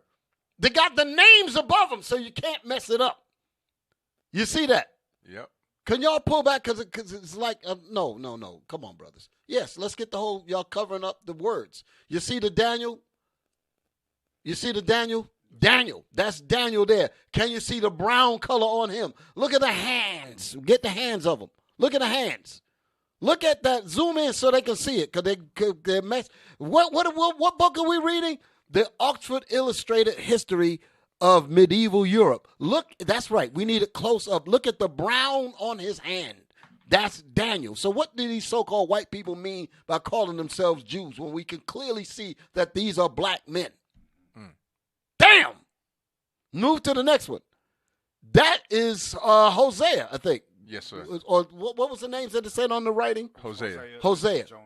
Right. Now, look at him. The brown around the nose. You see that? Now, what's the next one? That's Jonah. That's Jonah. That's Jonah there. Look at the brown on him. Wow. Look at the hands. Now, go to get King David. Look at that. So when the Bible said that David was ruddy, it damn sure didn't mean he was red, because it's telling you right there that David is a brown man. Okay? Brown. His son was Solomon. That's right. Solomon said, I am black. And we found out what black meant, like Kedar, which is the curtains, dark black. Like when we looked it up, dark skin. So that's what we're looking at. These are facts that are undeniable. But how is it that it's such controversy when we bring these informations out? This is some and and for this to be inside, this is the book, Oxford. Show them the book again. Look at that title. And they got a white woman on the front of it. What the hell is this all about? The Oxford Illustrated History of Medieval Europe. This is something else. They're trying to throw you off again, Bishop. Yes, sir. And they know we wouldn't have access to these books because you would learn this in Oxford. Yeah. And you got to pay a lot of money to get this Right. understanding. These will be the kind of books that we would go inside the bookstore and we would go and grab this book, and the white folks are looking and say, what are you doing in this section? Because they don't realize that we know that this Renaissance picture don't mean anything. We know that the real images of what the people really look like is inside the book. Right. But our people will see the cover and walk away from it. Yeah, that's what I was just thinking. They will see the cover and walk away from it, not realizing what's in it, what's in Oxford. Wow. Okay, now, Give me my video. Give me my video. There's a video. The video. I want you to notice this. Because we ruling in Europe, and as we were ruling in Europe, a strange thing happened after some years about the Moors. Right. Now, what I'm gonna do here in this video, I want y'all to remember that timestamp, but I want y'all to start from the beginning. We're just gonna skip through this. I just want to play this. Now, stop right there. Let the people see this here. Moors in Europe 3. Who was that bearded man? Who was that head bearded man? Head bandit. Head bandit. Thank you. Head bandit man. So as you can see, these images are all throughout Europe. When we was in Europe, we saw these with our own eyes. So this is not comic books. If you go inside some of these areas, I was in Europe. We traveled, some of us. And when we was there, we've seen these straight up images with our own eyes. So they're there on the top of buildings, and on walls, plaques, and all that. These things exist, and white folks is going up and down, and they know they exist. But black people will go and visit these places and don't know what the hell they're looking at. Don't know what the hell they're looking at. So now let's play the video.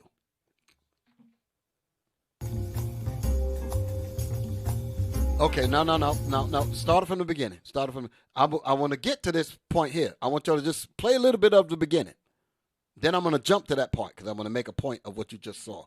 If we kind of went, I didn't want that to be shown yet, but you did it anyway. But it's no problem. Start playing from the beginning. Come on.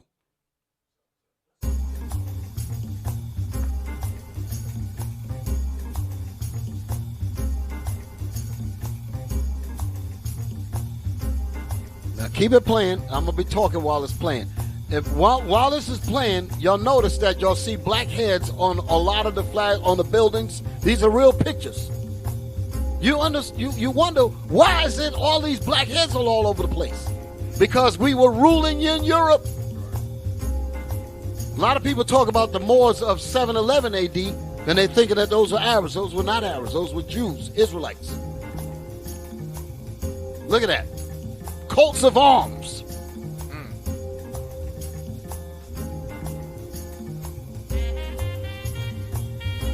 You don't put no servants up there. Those were rulers. Right. And you know how it's Negroes because they always paint us with red lips. Right.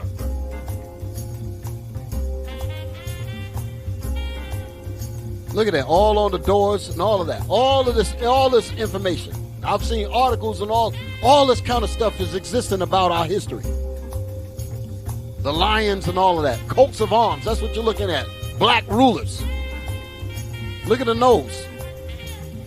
And white folks have taken it over, and they still keep our images up there. And they're using it like it's some kind of mascot now. But it's showing you that we were ruling in these areas. Look at that. Posing with it and all of that. All kind of stuff, that's what they were doing. But all of this was us. So as you can see, the black heads is all over the place. All this. Even in them, when they came back, they even kept some of that. Look at that. Wow. They got stuff all in their rings and all of that. This one. All in his ring. Black images. Because we were ruling over there. Okay? So I want y'all to really understand what y'all are seeing here. All of this rulership. We were ruling in Europe. And Oxford confirmed that. Who you think painted those windows? We painted those windows. White people didn't do that. When white people got back in power, what did they do? They lied. Right. They gave you Caesar Borgia. But before they came back, this is what we were doing. Okay? Look at that. Look at this. Coats of arms, meaning rulership. Justices. Look at that. I know y'all saw that there, letting you know they were Jews. Okay? Look at all them black images all over the place. Okay? So as y'all see all these black images, just keep your eyes open. Keep your eyes open, because watch what's about to happen. So as you see, still got the black images on the doorways, on the stamps, everything. Okay, so they knew that we were ruling in there. All our history, brothers and sisters. This is what we were doing in Europe. Ruling. Okay? Coats of arms with crowns.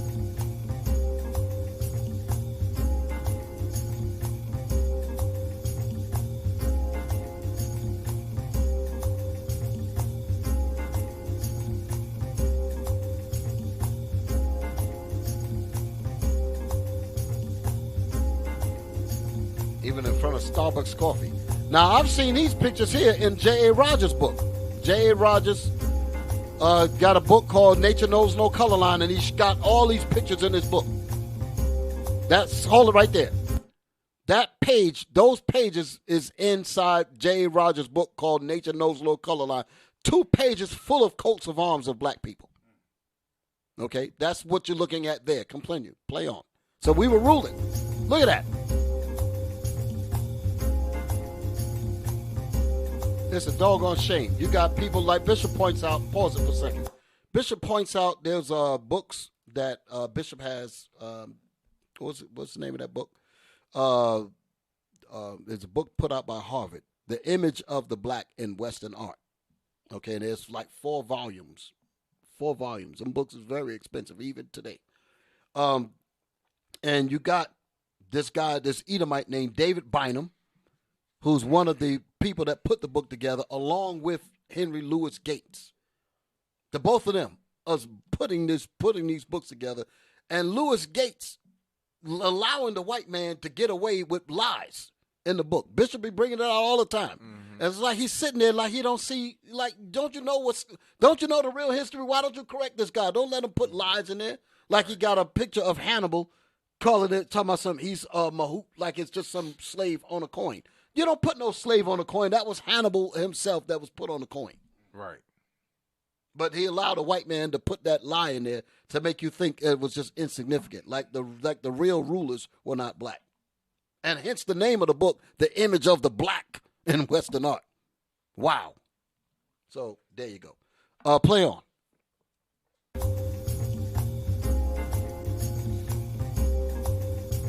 Hold it. This is the part that I want to get to right here. Back it up just a little bit. I want you to notice what you're looking at. Back it up, right? Right. At the time that I gave y'all earlier. Okay. Play that. And then I want you to stop it. Hit it. Stop.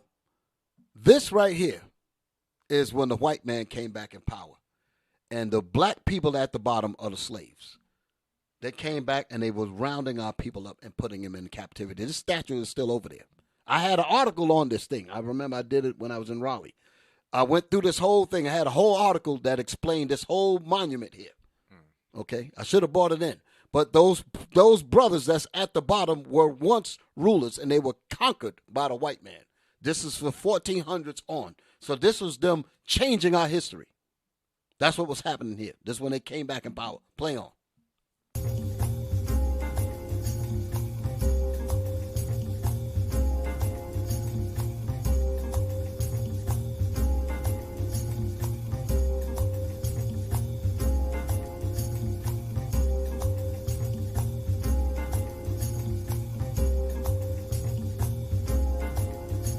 Damn. Let it play, brothers.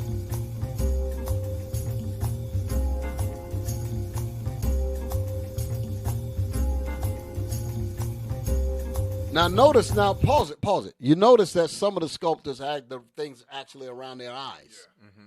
But before it was just on around the head. Letting you know that they're in captivity now. See, it's little stuff like this that escapes us, but they're letting us know that they have conquered us. Okay, this is when the white image of Jesus was made. Cesare Borgia in 1492 and onward. That's what's happening at this point here. So as you can see, our people were conquered at this point here. So lies. They had to hide all this history. That's the reason why they didn't want the kids getting loose in the schools. That's the reason why they're taking out information now. All of this is to keep our people blind. Some heavy stuff right here. Heavy stuff. All right, let's come out of this. All right, we're done with that. Give me my next video. my next video, I want y'all to see something. Because as this truth, you know what, let me throw in a Bible scripture. I remember something that Deacon Joshua makes a point. He said, we can't do too much without bringing in some scriptures. Just hold on. Don't play that yet. Let's get a scripture. I ain't got the one to read that. Psalms 85 and 11. Psalms 85 and 11. Because this is what's about to happen right now. Psalms 85 and 11. Psalms chapter 85 and verse 11. Truth shall spring out of the earth, and righteousness shall look down from heaven. And righteousness shall look down upon us as we bring this truth out, as we bring this truth into the streets, as we bring this truth over the internet. Any way we can, this truth is going to come out. And if they succeed in destroying the internet, because I know that's part of their plan, they're deleting videos left and right. Right. I'm telling you. There's more as this truth becomes out here, they're going to start deleting and getting rid of all of what you see here. All this going to be gone.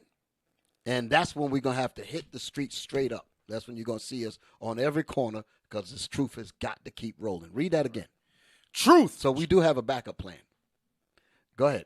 Truth shall spring out of the earth. Truth shall spring out in the camps. Wisdom crieth without. That's what it says in Proverbs. Go ahead. And righteousness shall look down from heaven. And righteousness shall look down from heaven. The Most High is going to be with us as we bring this truth out to our people. The Most High is going to cause this truth to reach our people regardless, even though they try to hide it and lie about it and all of that. But it's not going to work. They went into Africa telling lies. They went into Santo Domingo telling lies. They went into Puerto Rico telling lies. They went into Cuba telling lies. They went into Mexico telling lies. They went into South America telling lies. Everywhere they've gone, they're teaching lies about the truth of the Bible. Lies. Okay? Now that we've read that, let's play this here. Because this truth is actually going to make a difference in this earth. Now, I want y'all to understand something, because I'm going to do some explaining as this goes through. Okay? Play this. This right here, let's just show that. Just show this here before you play it. Africans are denouncing Christianity. Now, before you hit it, let me explain what they're talking about. Prior to this truth coming out, all of the nations have been subjected to white supremacy teachings through these televangelists, okay, and that Christian garbage that they have all over the place. And people in these countries are starting to realize that we're listening to a colonialist religion because they are attributing, they're thinking at the moment, they're thinking that the Bible belongs to white folks. Mm-hmm. You understand? Yes, sir. And by them thinking that, they're just, because they say, well, we got to get away from the oppressor's language. We got to get away from his religion, because if he's going to cause us to think like him, we're going to be no service to ourselves.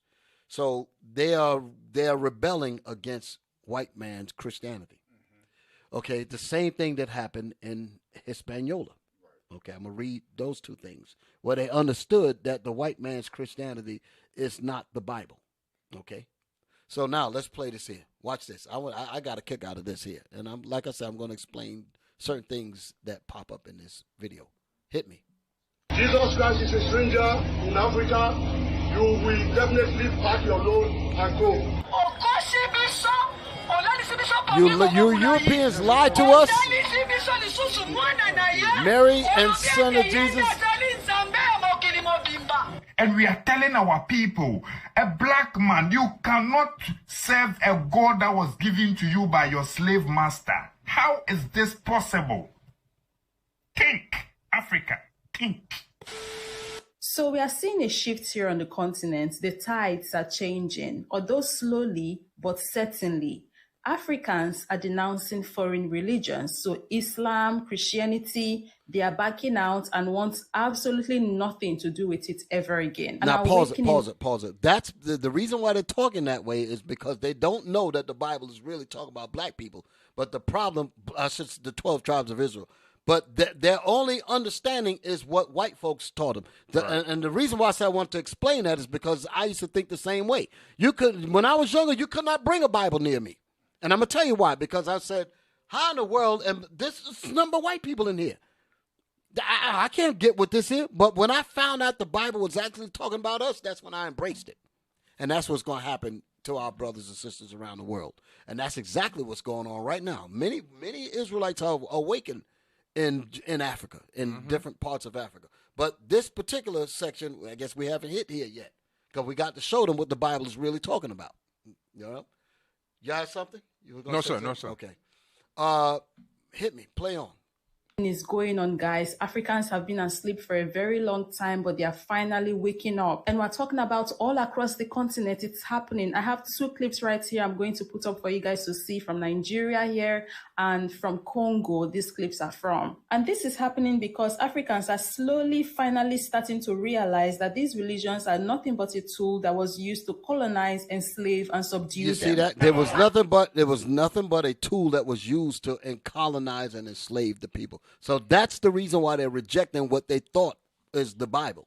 They're not realizing that the white man has lied on the Bible. So right now they're going to reject anything that's attributed to him, rightfully so. Right. But so it's going to take us as the real prophets to really show them what this Bible is really talking about. Absolutely. Okay, go ahead.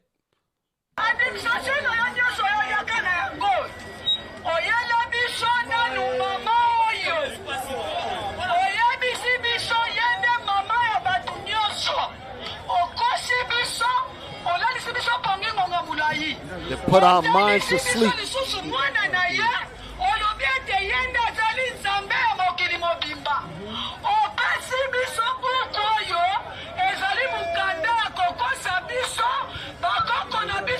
Now, when she said that her ancestors, this is another example of our people not knowing their history, because she's still these people here.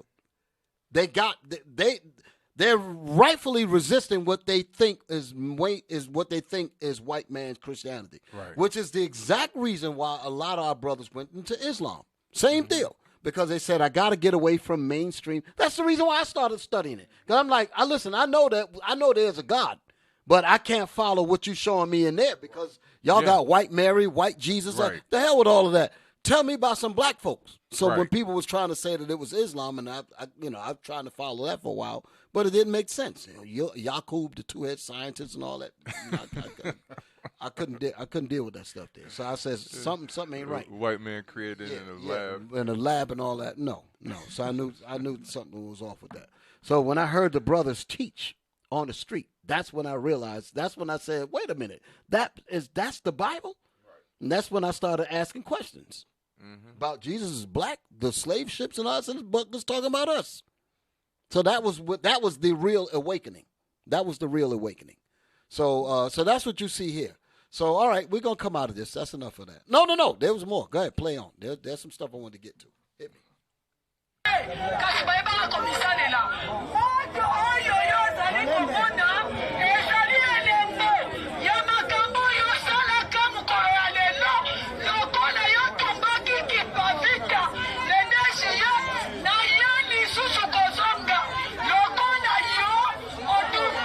Now, what's amazing? Now, I wanted it to play on because I'm waiting. I want to see certain things. Go ahead, play on.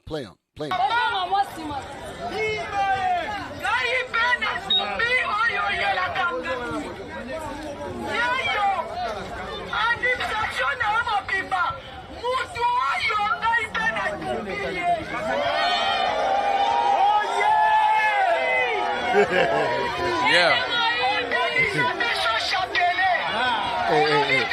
I remember watching the George Foreman fight with Ali and Zaire.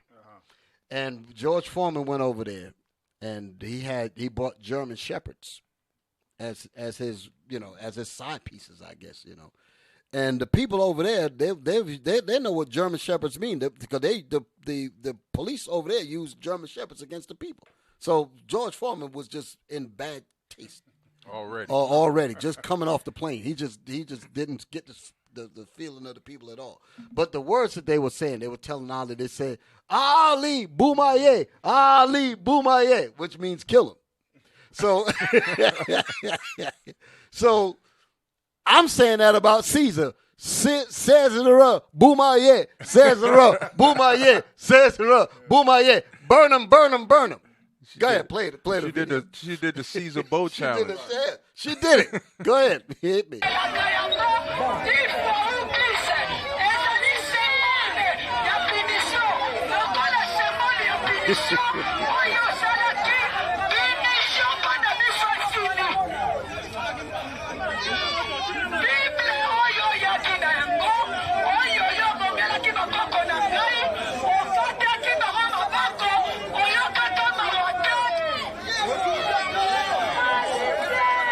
So that's the beautiful thing there, because let that play. I'll even see all them pictures burn up.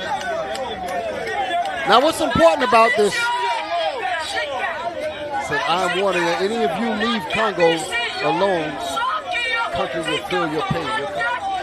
All right, so that's enough there. So all praises to the Lord. What I wanted to say about this earlier is that when I was in Africa with the brothers, there's lots of Caesar Borgia pictures all over the place. So what I'm seeing here is indicative of righteousness in terms of burning those pictures, because they got those pictures all over the place. And that black continent, all them black countries over there, they got Caesar Borgia pictures all over the place. Amazing. So it shows you the damage that was done. So that's what this woman is really, she's addressing that. She don't know what the Bible is really saying, but she's just trying to liberate herself from obvious white supremacy. So let's not mix that thing up. She's burning that Caroline's. That's her start. Yes, exactly. Exactly. That's her start. That's her start. And all the people start. And we're going to finish it with the truth. That's right. That's the beautiful part about it. Now, Flame of Resistance. Let's go to that book. Because like I said, I've been talking a lot about Southern Kingdom, but let's read about Northern Kingdom. Let's see if the same thing happened to them. Puerto Rico, The Flame of Resistance. Okay, that's the cover of the book. I remember now, like I said, this book cost me $3.50. I bought this book many years ago. Right now, I think somebody said it's like 12, 15. No, it could be more. It could be like, I think maybe 5,000, 6,000. Could be. I don't know if that. Well, it'll get up there. But I know. I think somebody had posted like it's $600 now, something like that, $5.99. You know, amazing. But let's go inside the book. Okay, so now we're not going to read this today because I read this many times. But this was this old Latin American legend that talked about the tyrant that sought to take the truth from the people and hide it and turn the people into slaves. That's what this whole parable is. That's what this whole tale is about. And what happened was that the brothers saw him bury it, and then they went and grabbed it and planted it, and a tree grew from that truth. And when the tree grew, they realized who they were and realized that this man was the devil and chased them out of the land. And that's what this truth is going to do. It reveals who this wicked man really is. And he can't sleep. The foreign tyrant, when he went to try to hide the truth, he couldn't sleep that night because the truth was rumbling in the spirit of the people. Right. That's what I was going to say earlier. The spirit is rumbling in our spirit. We know what the facts are, but we are repressed, suppressed, terrorized into not being able to say anything about it. But nevertheless, it's still there because the mind has a strong desire to recorrect itself over a period, over time. So they have to make sure that that phenomenon never happens. So that's what their objective is. So that's what this part is about here. Now move to the next page. This is what I want read. Start at the top. Yes, sir. On November 19th, 1493, Christopher Columbus and his crew landed on Boricuan. That's Puerto Rico. Okay, hold it. Look at the date. 1493. That was at the peak of the Renaissance, the finishing touches of the Renaissance period. So when I showed you that picture earlier of them having our people in captivity with the chains around the statue, this came right after that. This came right after that. So once they conquered us, then they went and conquered all the tribes. That's what they were doing. Okay? Like lost tribes in the promised lands. That book talks about that. Okay? Go ahead, read. They brought the gun and the sword, the Christian cross, and the Bible to the island. Columbus claimed the land for Queen Isabella of Spain. Now hold it. I think you found the price of the book? 600. It was 600. I think somebody posted it here. The book is now $600. Wow. The same book. So go ahead, read it again. Yes. On November? On November 19, 1493, Christopher Columbus and his crew landed on Boricuen. Boricuen. That's the area that you call Puerto Rico now. Go ahead. They brought the gun and the sword. They brought the gun and the sword. Go ahead. The Christian cross. They brought the Christian cross. Sound like what they did in Africa. Mm-hmm. Go ahead. And the Bible. They brought the Bible to the island. But did they really bring the Bible to the island? No. Did they really bring the Bible to Africa? No. Go ahead. Brought the Bible to the island, Columbus claimed. So they basically took our book away from us, killed our ancestors so that we don't even know that the book is ours. Mm-hmm. Then they reintroduced it to us saying that they were the people. That's what they did with these so-called Jews. They killed us off. Killed off our history, killed off who we really are. Then they manufactured some people and said, oh, these are the Jews now. And took our land. Go ahead. Columbus claimed the land for Queen Isabella of Spain. Go ahead. Soon Spanish conquistadors. Conquistadors as conquerors. Go ahead. Landed on Boricuen. Puerto Rico. Go ahead. They brought with them brutality. So when they brought the Bible, when they brought the Christian cross, what else came with it? They brought what? Brutality. They bought brutality. Go ahead. A variance. Avarice. That means greedy. They bought greed, an insatiable appetite for destruction. Avarice. Go ahead. Machismo. They're like manly. You know, macho. Go ahead. Smallpox. They bought smallpox. Wait a minute. What does this have to do with Jesus? What does this have to do with Christ? They brought smallpox. Go ahead. And syphilis. They brought syphilis. Biological warfare. Go ahead. Across the Caribbean. They brought that across the Caribbean. Go ahead. Latin America. They brought it across Latin America. They brought all of these things across all of these areas. Go ahead. And what is now California. What is now known as California. Arizona. And New Mexico. Listen what happened. Spanish conquistadors burned. Spanish conquerors did what? Burned, tortured, crucified, and destroyed in their search for gold. What does Jesus have to do with that? So the people when the people were burning Caesar over there, they did not realize that the Bible does not condone these people to do this. But because they lied on it, our people are going to naturally associate the Bible with a terrorist people called the white folks. Right. And that's the reason why they're talking that way. But when this truth gets to them, they're going to realize that they've been lied to. Go ahead. One Mexican Indian described the Spanish quest as follows. They lifted up the gold as if they were monkeys with the expressions of joy. That's the white man. Go ahead. As if it were something for which they yearn with a great thirst. That's the avarice that they had, that avarice behavior. Go ahead. Their bodies fattened on it, and they hungered violently for it. Damn. Go ahead. They killed so many Indians. They killed so many North American Indians. They killed so many Puerto Ricans. They killed so many Dominicans. I want you to understand what this is saying. They killed everywhere. The Northern Kingdom tribes, they killed so many of them. Go ahead. They killed so many Indians that it made a river of blood. Go ahead. And the day became red because of all the blood. I mean, blood was everywhere. Could you imagine what that was like when they said that the day was red? That means blood was all over the ground. Blood was all over everywhere. Trees. That's what I'm talking about. Blood was everywhere. The blood was all on the ground, on the grass. Blood was everywhere. That's what these people saw. The babies being chopped up. They saw all of that. And then these people have the nerve to talk about teaching you a Bible. Talking about these are the Jews. So there's a great repressive effort to make sure that the truth never comes out. Never comes out. Give me my next video. I'm going to talk about, I'm going back to, read that. Read that statement there. Yes, in the middle. Yes. Gold is the most precious of all commodities. Go ahead. Gold constitutes treasure, and he who possesses it has all he needs in this world. That's the reason why you can see whose words that is, Christopher Columbus. His whole objective was to capture all of the wealth and make the other nations jump hoops just to get a loaf of bread. That's how they end up putting their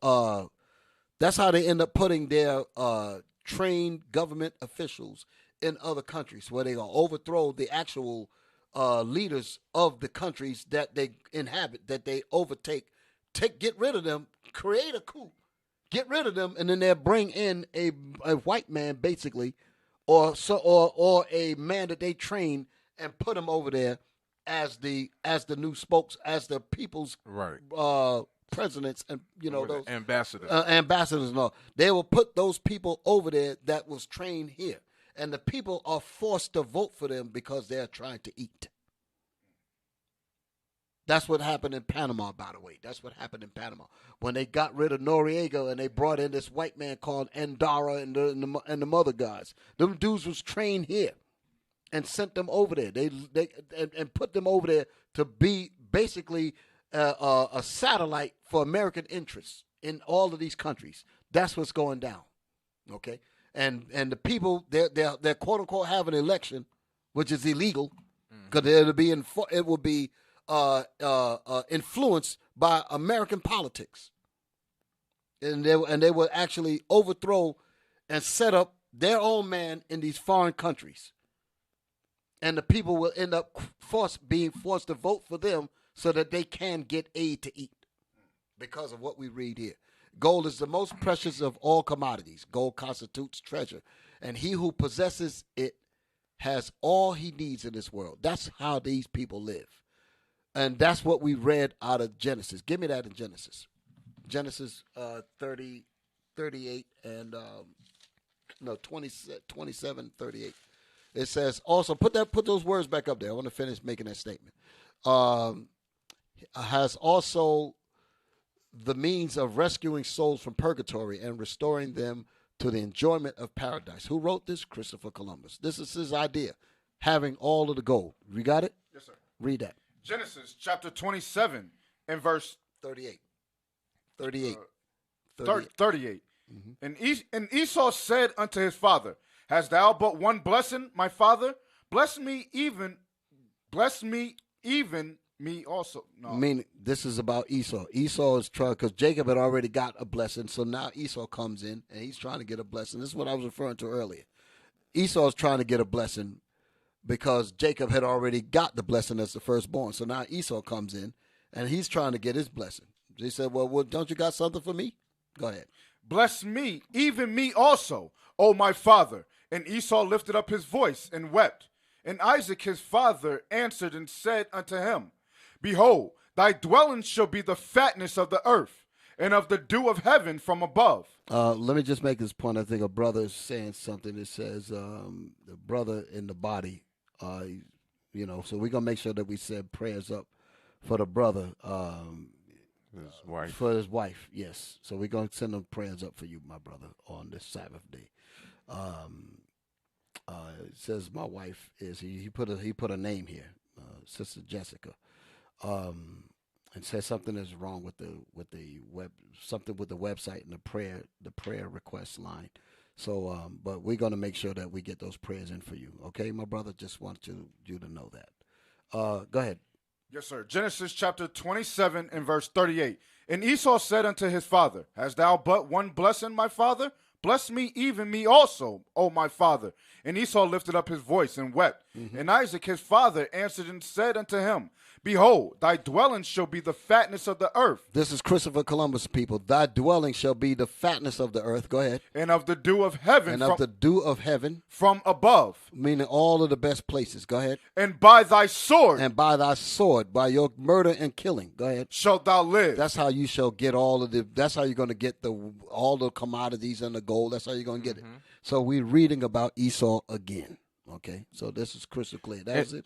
Yeah, go ahead. And Bishop, could read verse 41.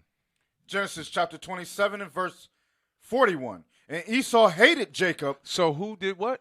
And Esau hated Jacob. You see, he's always had that. Remember when you showed the video in the beginning, right? Mm-hmm. And you had Jacob explaining the history of what happened with the blessing with Esau. Mm-hmm. Esau gave that same hatred down to it's in his seed to give it down to his children. Absolutely. It's telling you that's his biblical reason to live is to hate Jacob. That's it. That is it. Okay, that's exactly what that's talking about. So again, so as we're realizing, this is about how to keep the truth submerged so that our people cannot wake up. Okay, give me my next video. I want to play this here. Because I made a statement in the beginning. Let me just refer to our title again. Okay, popular persuasion and truth versus hate. So they're going to try to say that this truth, because it hurts them, they're going to invert that into hatred and going to condition the people's minds to reject truth. But at the same time, love lies. Okay, I'm about to change gears a little bit. Play this here. Now, what I'm about to play here is about what happened with Colin Kaepernick. Okay, like I mentioned about in the beginning, I said that what's going on now is not about Kyrie Irving. It is not about Muhammad Ali or Hank Aaron or Jackie Robinson or the Gladiators. You know, it's not merely about them. It is about them being able to use their platform to put truth out there, and millions of people follow and listen to it, and that is a big problem to an enemy. Okay, let's play it. Mr. B, we have professional athletes.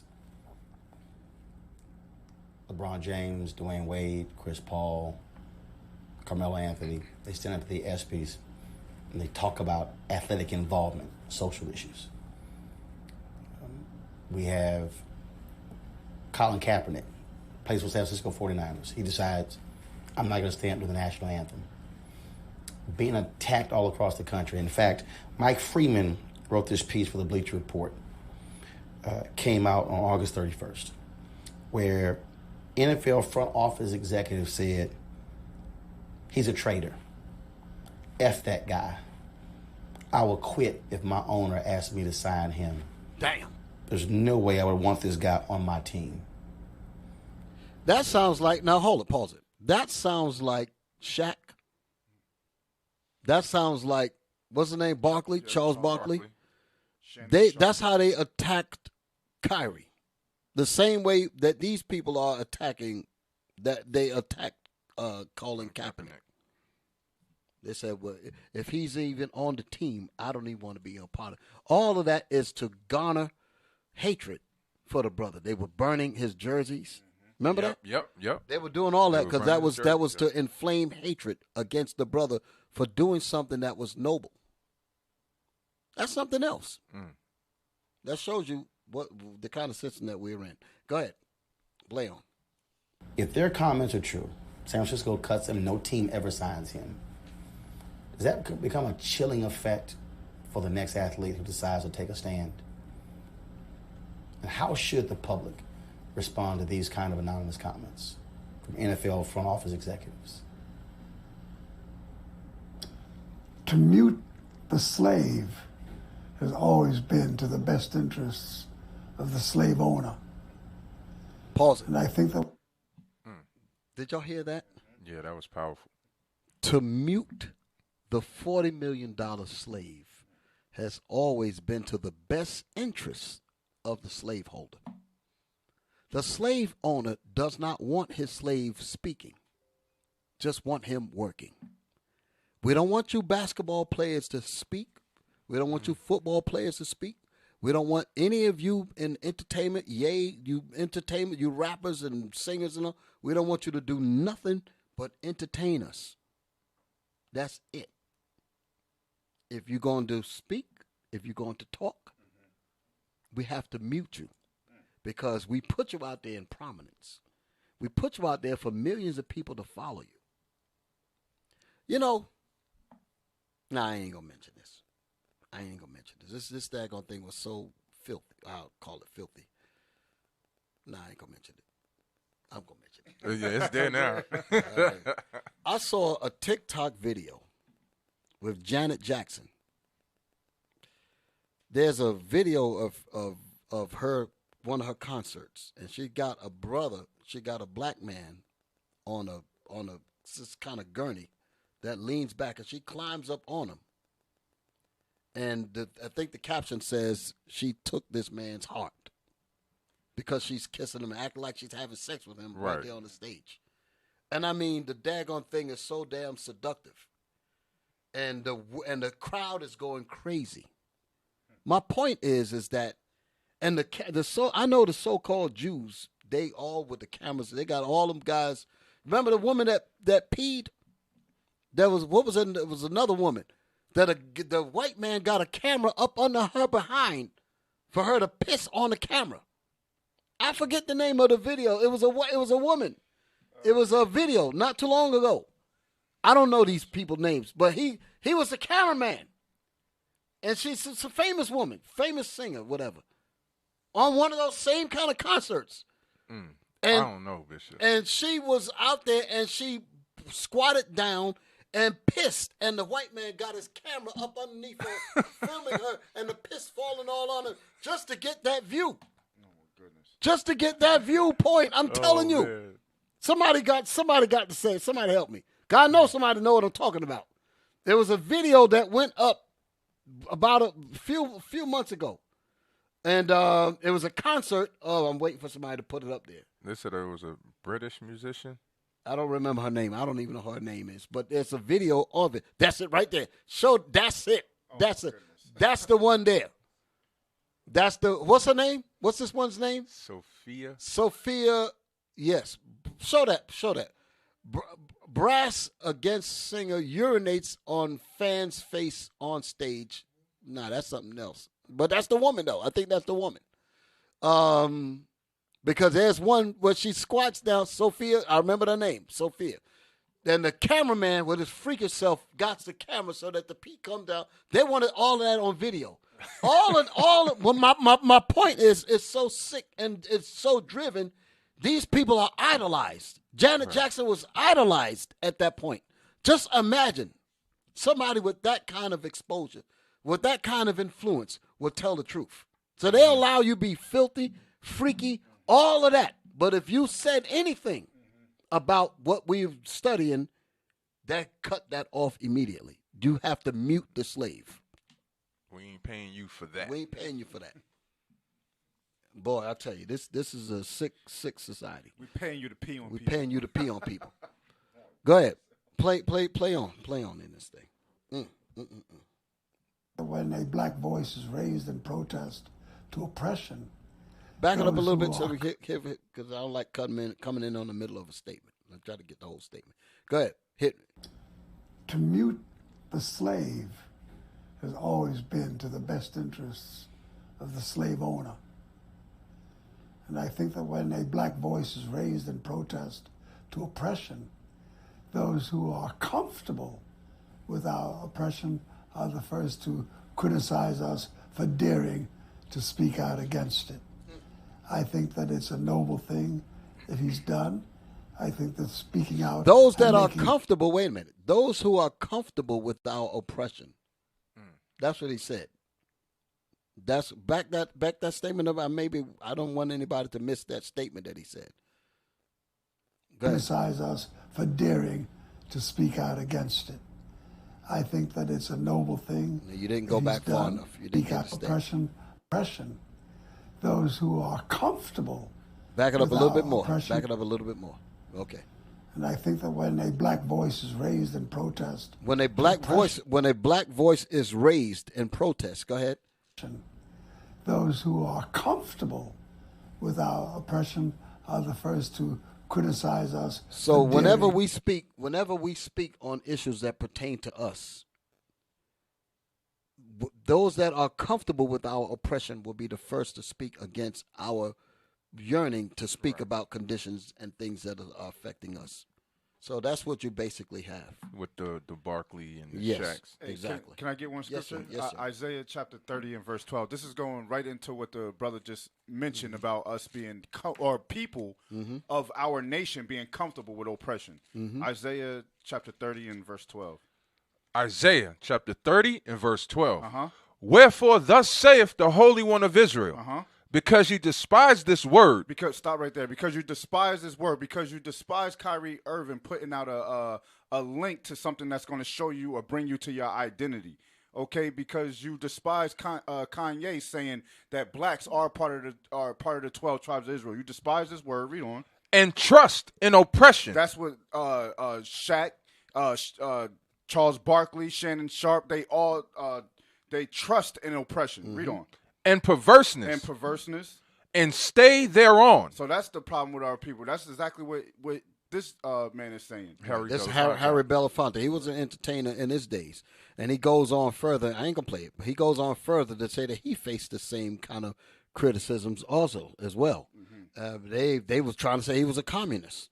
You know, they were saying those kinds of things about him in his heyday. Wasn't it? I forgot what. I think there's a documentary on Netflix right now, but where Harry Belafonte, I think he didn't take a movie because the actor in it was supposed to be black or white or something like that, and he said he would not play that actor. And I think Sidney Poitier, he went and did the movie and won an Oscar or something. Like that. Yeah. I think I've seen something like that because it was on I think Apple TV or one of those. I was looking at something about Sidney Poitier, and I think I heard a little something about that because they did know each other. Him, Sidney, and Harry, they knew each other, and they kind of came up together in theater and all of that. So I did hear a little something about that. I don't remember the details exactly, but I do remember hearing something about that. It was something I was going to mention. Anyway, I forgot. You was reading something? No, sir, we're done. Okay, all right. Give me Jeremiah 50 verse 33, because what we're recognizing is that not only did this kind of repression is happening to us and is happening to Southern Kingdom, is also happening in Northern Kingdom as well. Okay, that's why I read that information out of Puerto Rico Flame of Resistance about what happened in 1493. Okay. Jeremiah 50, verse 33. Jeremiah chapter 50 and verse 33. Thus saith the Lord of hosts, the children of Israel and the children of Judah were oppressed together. See, because it's important to understand is that us as so-called blacks and Hispanics, for us to even dare to speak truth to these lies, is going to be perceived as a threat. It's going to be perceived as malicious and even terroristic. They will say that we're terrorists, a hate group. All of these things come up when we try to speak, okay? And because it strikes against those who are comfortable with our oppression. So that's what this whole point is. So the oppression is hitting all 12 tribes. That's the point that I'm bringing out. So now read that again. Thus saith the Lord of hosts, the children of Israel and the children of Judah were oppressed together, and all that took them captives held them fast. They refused to let them go. They refuse to let us go. They want us to continue to be slaves. Go ahead. Their Redeemer is strong. Our Redeemer is Christ. Go ahead. The Lord of hosts is his name.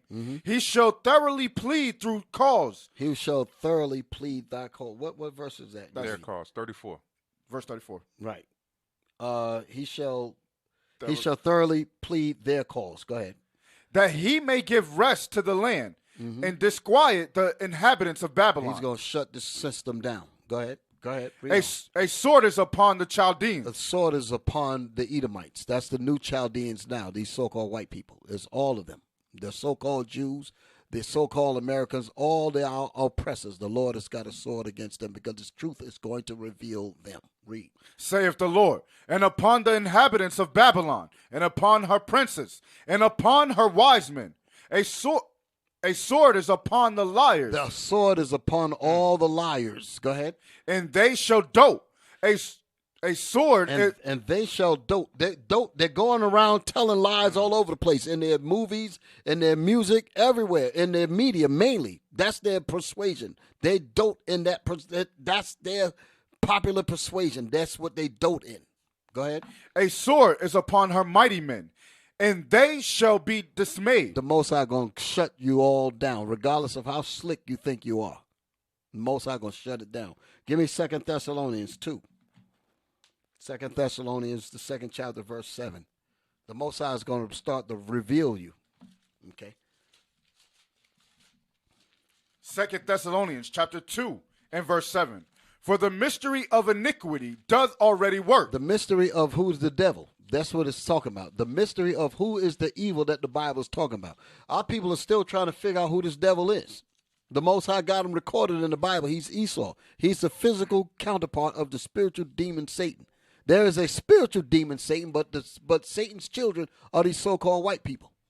I know the SPLC don't like that. They say no. They don't say that the white people are figuratively the devil. They really believe that they are the children of the devil.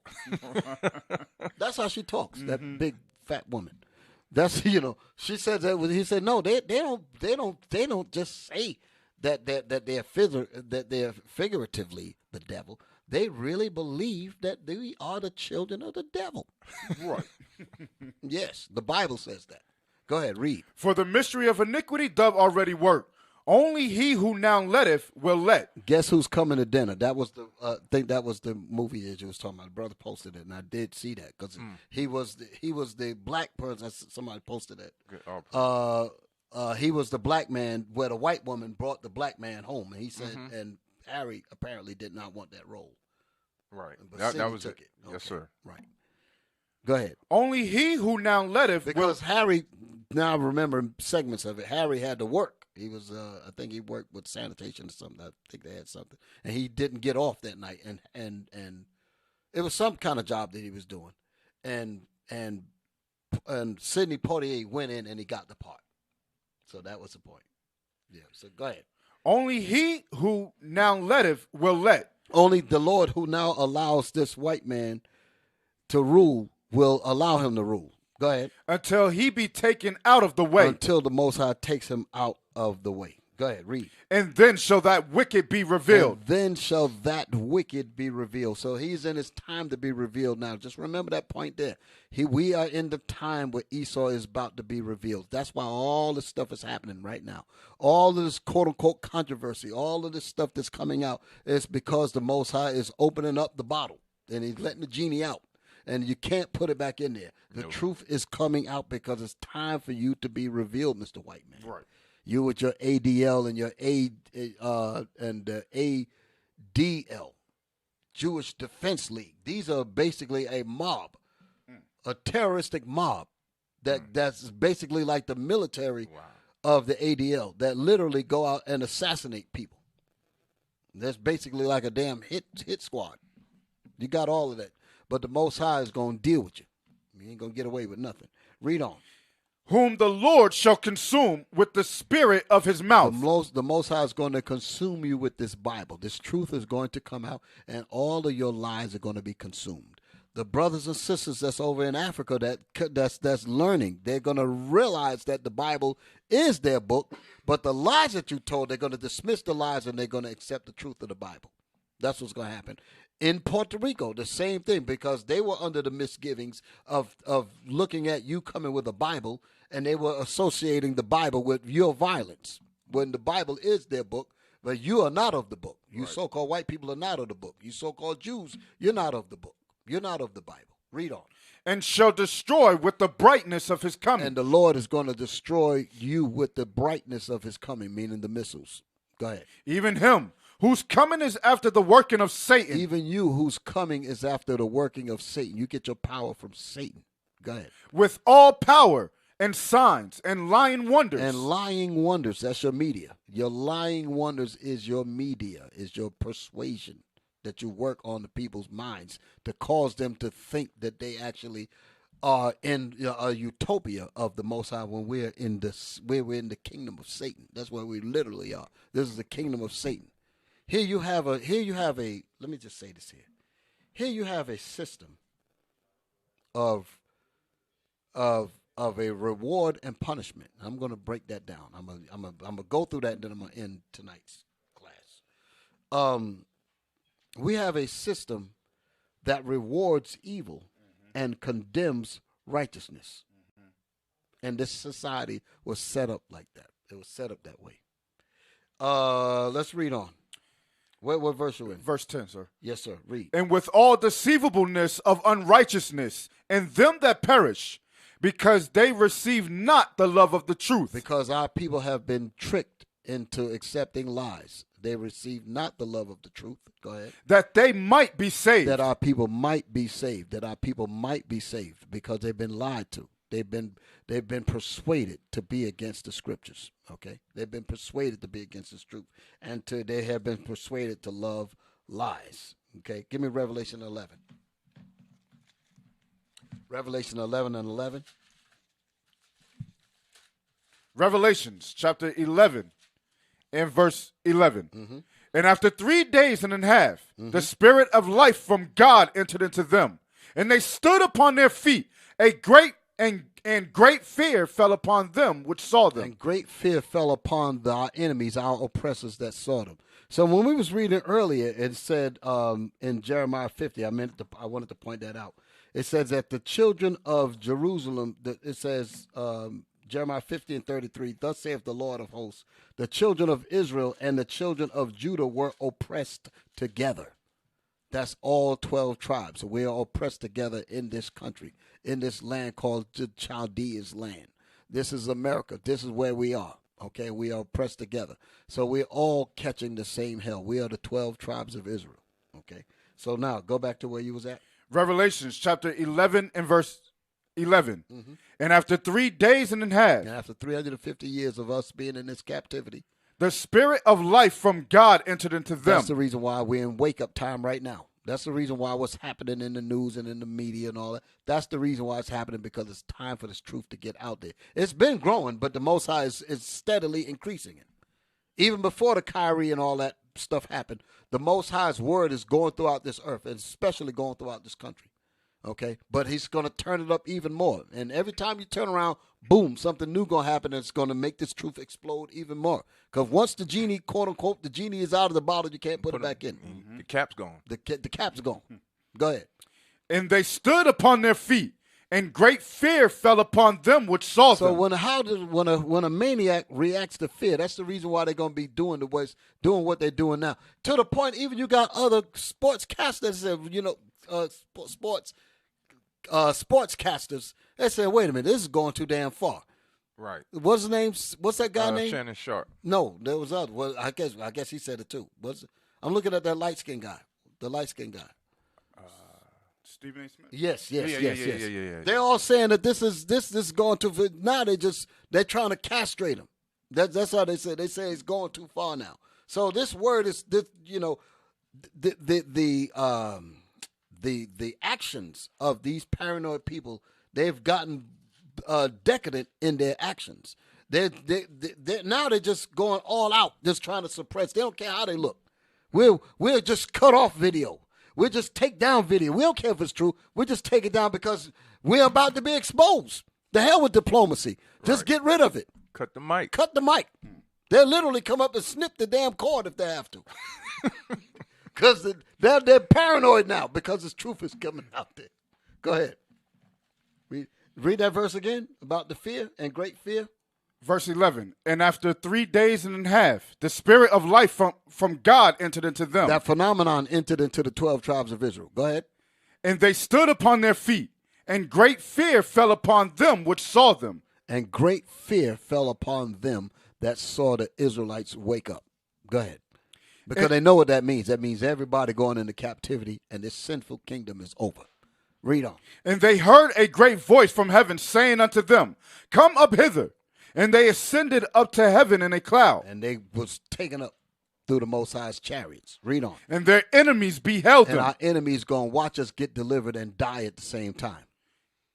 Go ahead. In the same hour was there a great earthquake. That's when the bombs going to come. That's Isaiah the 13th chapter and the 5th verse. They come from a far country, meaning the weapons.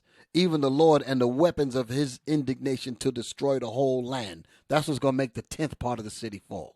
Read. And the 10th part of the city fell, and in the earthquake were slain of men 7,000. That's Psalms 91. 7,000 at thy side and 10,000 at thy right hand, but it shall not come nigh thee. Only with thine eyes shalt thou behold and see the reward of the wicked. Most High going to be destroying these people while we're being delivered. Read.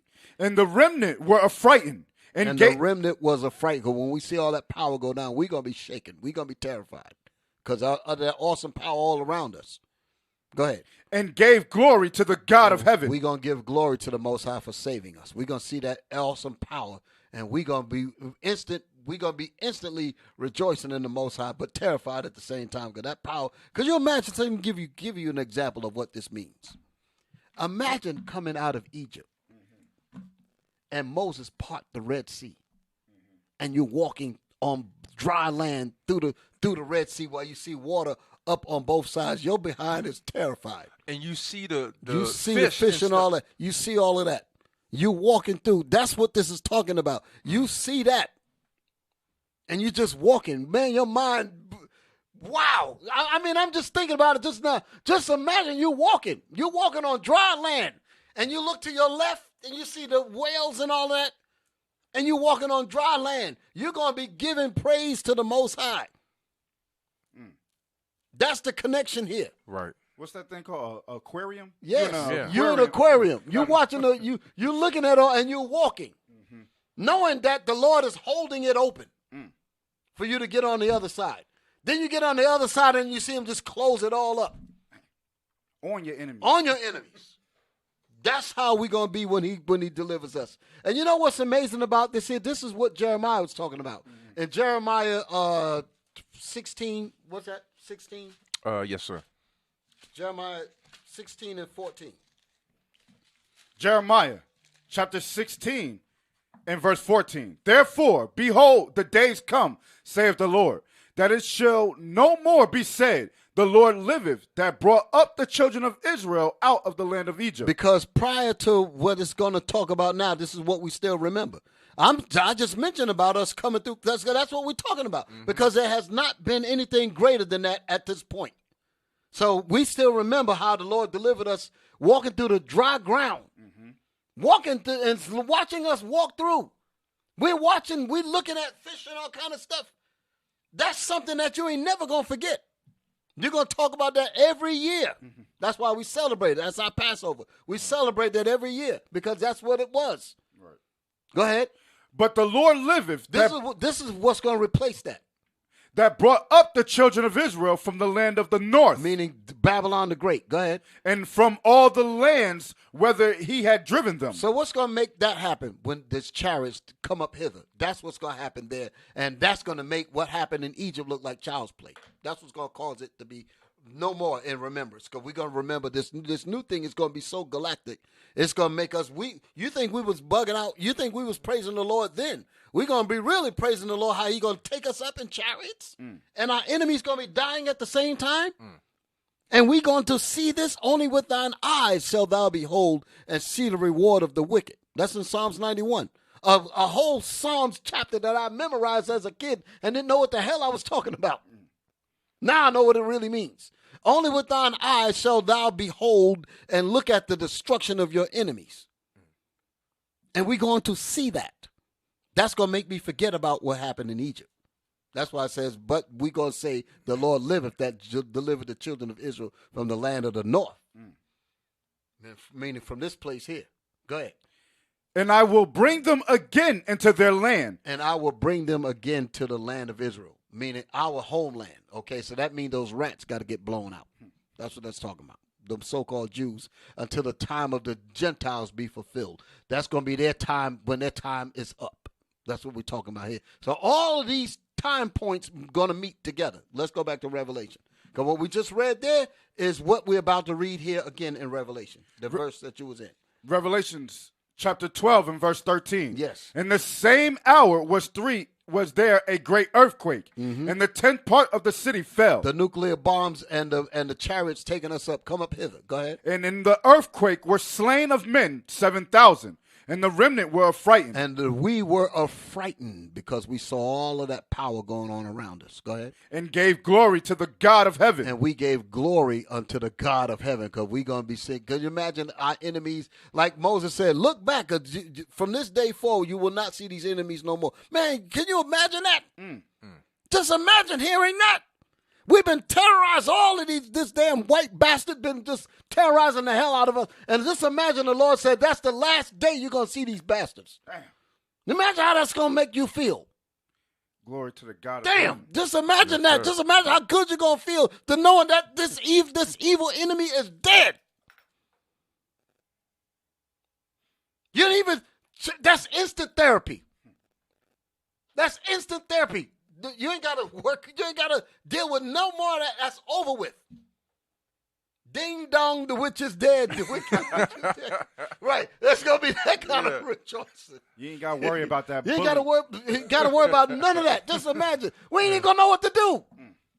Just imagine that. You ain't got to serve these people no more. That's it.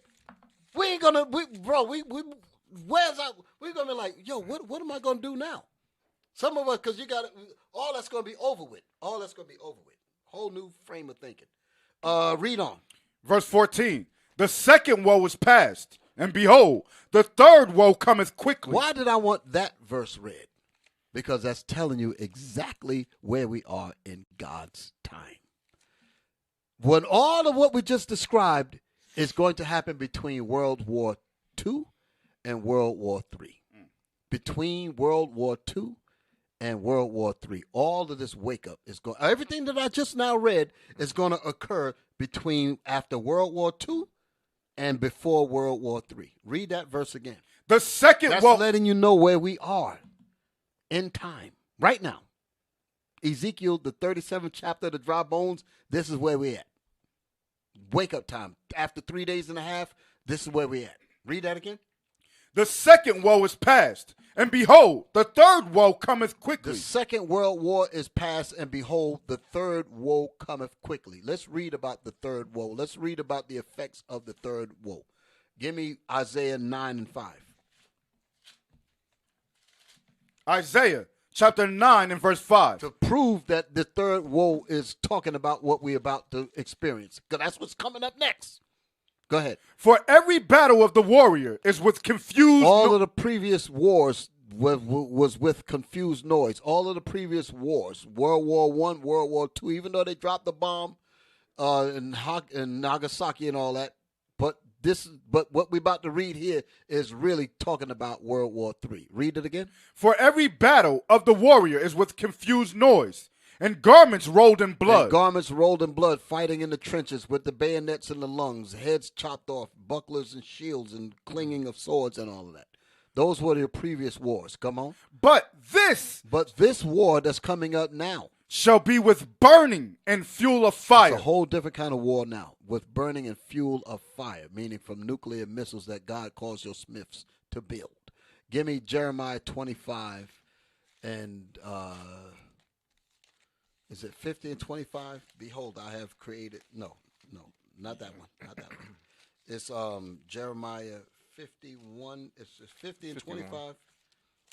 51. Jeremiah 51. What did it say? Jeremiah 51 and 20. 50 and 25. Yeah, what did it say? Jeremiah chapter 50, verse 25. Behold, I am against thee. No, 50. That ain't what I want. 50. I'm sorry. I'm at 51. Isaiah chapter 50 in verse 25. The Lord have opened his armory. That's the verse I want right there. That's it. The Lord has what? The Lord have opened his armory. The Lord has opened his armory. God has an armory. Our armory is a storehouse of weapons. Go ahead. And have brought forth the weapons of his indignation. And have brought forth the weapons of his indignation. Come on. For this is the work of the Lord God of hosts. For this weapon, the weapons of his indignation is the work of the Lord God of hosts. Go ahead. In the land of the Chaldeans. In the land of America, in the Chaldees. It's going to hit America and it's going to hit Israel. Both of those places are going to get it. Go ahead. Come against her from the utmost border. Open her storehouses. Rob her. The Most High is going to empty the treasures of this whole system. Go ahead. Cast her up as heaps. Cast her up as destroyed heaps. Like they did our people. Go ahead. And destroy her utterly. And destroy her completely with the weapons. Go ahead. Let nothing of her be left. Let nothing of her be left. There's a scripture in Ezekiel that says that about the mighty expert man. Ezekiel. So I didn't write these down. Ezekiel says, as a mighty expert man. Just look for that part there. Okay. Mighty expert man. Their arrows shall not return in vain. That's what I'm looking for. Okay, I want to read that. Jeremiah 50 and 9. Yes, that's it. Jeremiah 50 and 9. I thought it was Ezekiel. It's Jeremiah 50 and 9. Read that. Jeremiah chapter 50 and verse 9. Yes. For lo, I will rise and No, read it the way it says. For lo, I will raise and cause to come up against Babylon. Against Babylon the Great. Go ahead. An assembly of great nations. An assembly of great nations. These great nations have weapons, have nuclear capability. Go ahead. From the north country. From the north country. And they shall set themselves in array against her. They shall surround her with their arrows pointed here. Go ahead. From thence she shall be taken. From thence shall she be taken. Go ahead. Their arrows shall be as of a mighty expert man. So it ain't talking about no regular bow and arrow. It's talking about a missile, an intercontinental ballistic missile that have guidance systems to make sure that they hit exactly where they are programmed to hit. They do not miss. They don't miss. Here you got the prophet Jeremiah writing about guided missiles. Read that statement. Their arrows shall be as of a mighty expert man. Their arrows shall be as of a mighty expert man, meaning they shall not miss their target. Who's saying this? The Most High. Give me Isaiah 54 and 16. That's why we're in the Third World War. We're building up the Third World War now. So our wake up is between World War II and World War III. We're reading it. Go ahead. Isaiah chapter 54 and verse 16. Behold, I have created the smith that bloweth the coals in the fire. The smith is the blacksmith that makes weapons. The smith today is called a scientist. Lockheed Martin, so you can understand. Read. And that bringeth forth an instrument. That bringeth forth an instrument. God's storehouses. God has a storehouse, and he employed these scientists to work in it. Remember we was reading about the armory? Yes. God got an armory, and he has an employment system. He said, come on, I want you scientists to work for me. I want y'all to build weapons. So he gave them a job to build them. And they think they're not gonna fulfill this. He already gave them the job, and they done built the damn thing. Now they're talking about something, no, we ain't going to use it. You're going to use every bit of it. You're going to press the damn button. They already started the process. Go ahead, read.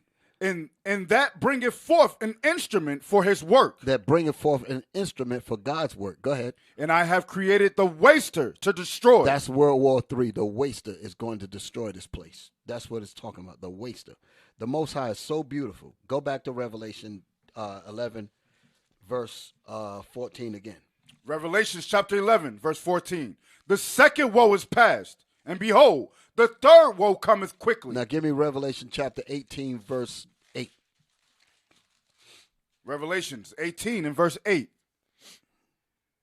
Therefore shall her plagues come in one day. That's why the Most High said, come out of her, my people. Come out of their popular persuasion. Come on. Death and mourning and famine. Those are the plagues that's going to come to her, delivered by the bomb. Go ahead. And she shall be utterly burned with fire. And she shall be utterly burned by that waster. Go ahead. For strong is the Lord God who judges her. Who cometh with the weapons of his indignation to destroy the whole land. Read on. And the kings of the earth who have committed fornication and lived deliciously with her shall bewail her. Because they all got foreign policy connections with this country. Go ahead. And lament for her. Then they're going to lament for her. They mad at us for reading the Bible. Mm-hmm. They call us terrorists. All we do is reading the Bible. That's in their courtroom. These people are amazing. Bishop. They will call us a hate group for reading the Bible. All of what I just read is out the Bible. How in the hell are they going to contribute that to hate? Right. That's truth. Go ahead. You were going to say. You just said something that was so funny. Most High hired them. Yeah. So he employed them. Yeah. To make Gave their them own a bonus. Make their own death weapon. Yes. And they don't even know they're making it for themselves. Exactly. That's why he said, who can resist? That's why he said that in Romans. And he said that he had fulfilled it in their hearts to fulfill his will. Then how are they going to get away from it? How are they going to get away from it? Go ahead, read. When they shall see the smoke of her burning. When the nations shall see the smoke of her burning. When those missiles hit. They shall see the smoke of her burning. Go ahead. Standing afar off for the fear of her torment. What verse are you in? Verse 10. Yes, sir. Standing afar off for the fear of her torment, saying, Alas, alas, that great city Babylon, that mighty city, for in 1 hour is thy judgment come. That's when our problem's going to be over for a little while. Our problem's going to be done. This place is going to be done, dust to dust, ashes to ashes. It's the done deal.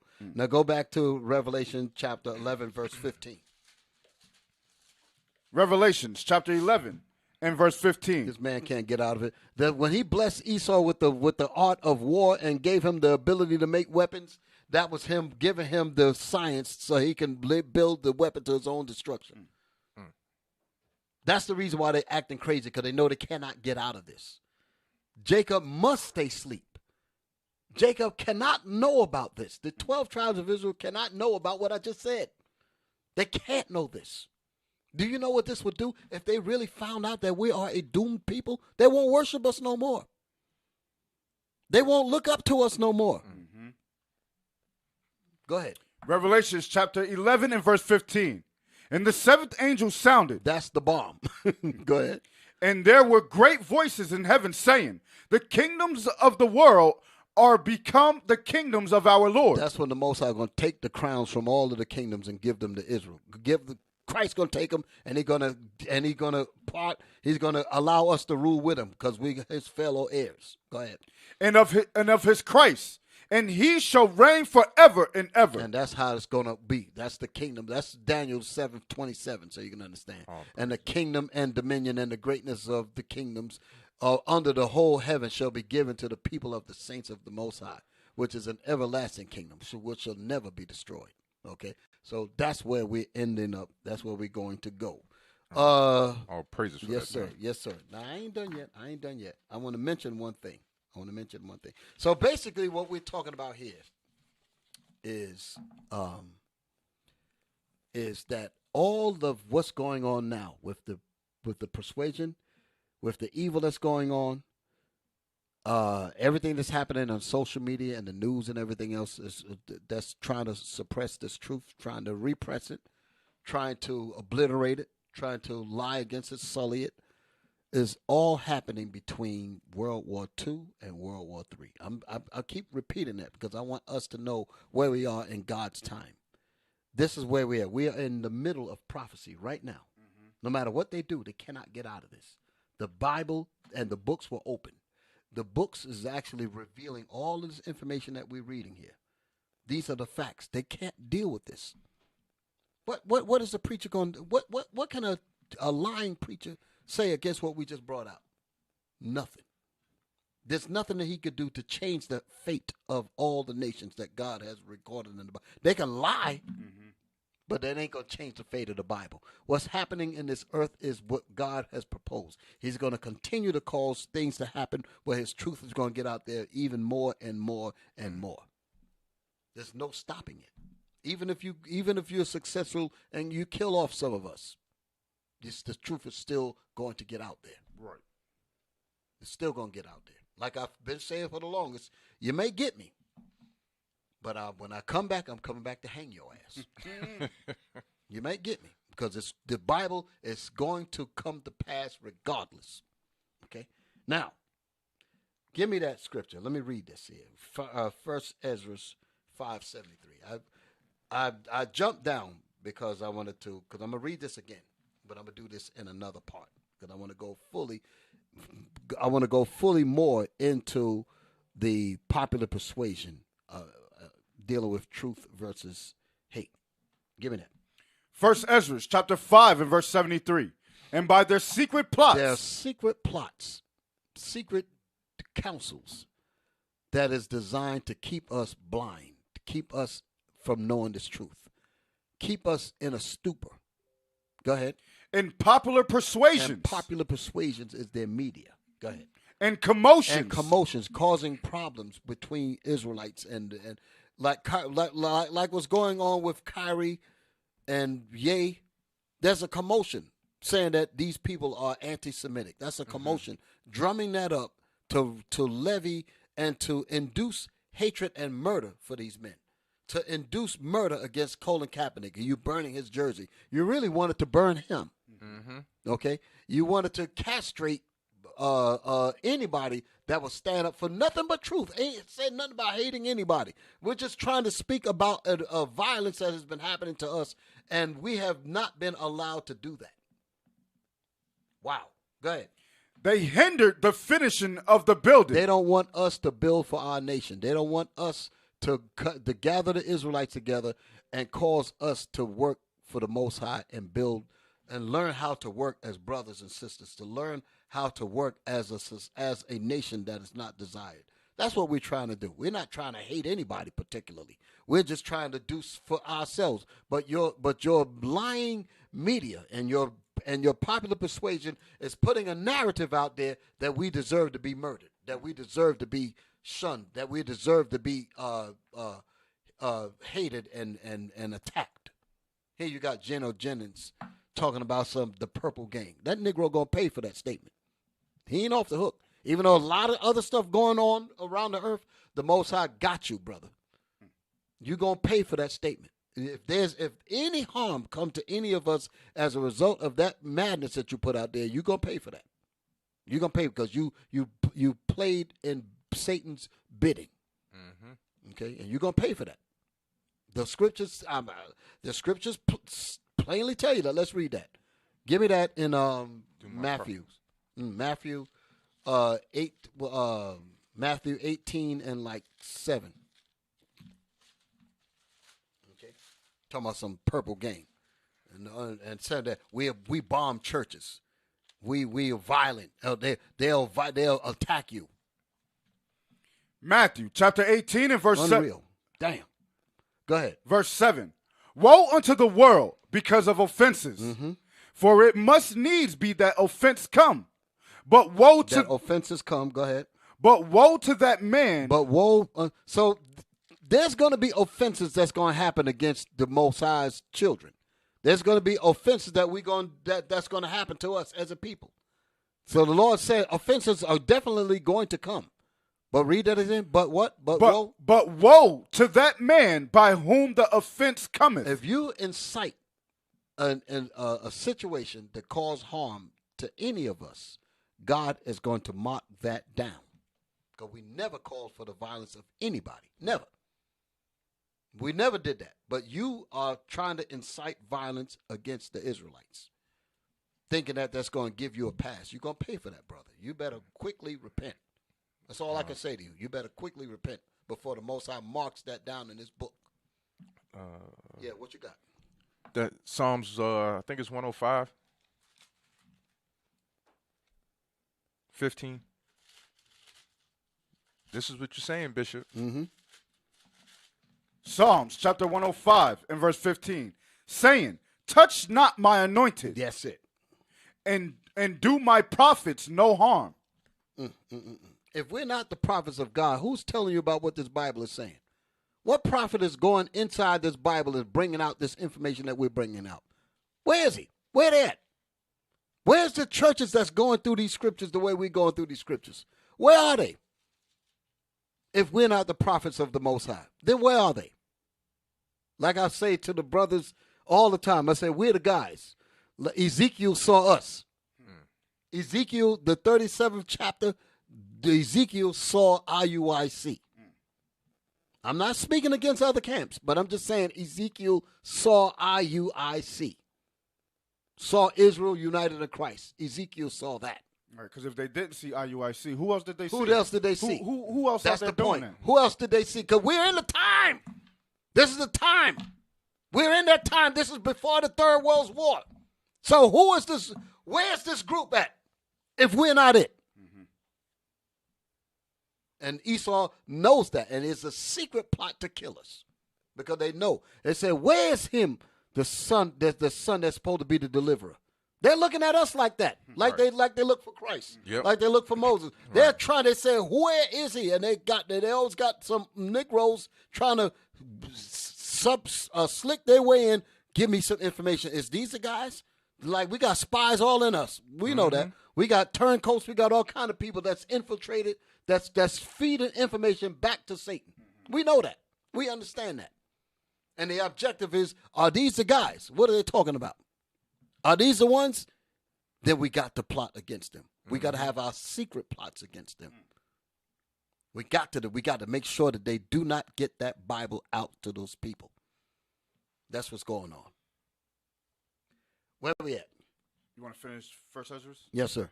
1 Ezra chapter 5 and verse 73. And by their secret plots. And by their secret plots. Go ahead. And popular persuasions. And popular persuasions. Popular persuasions.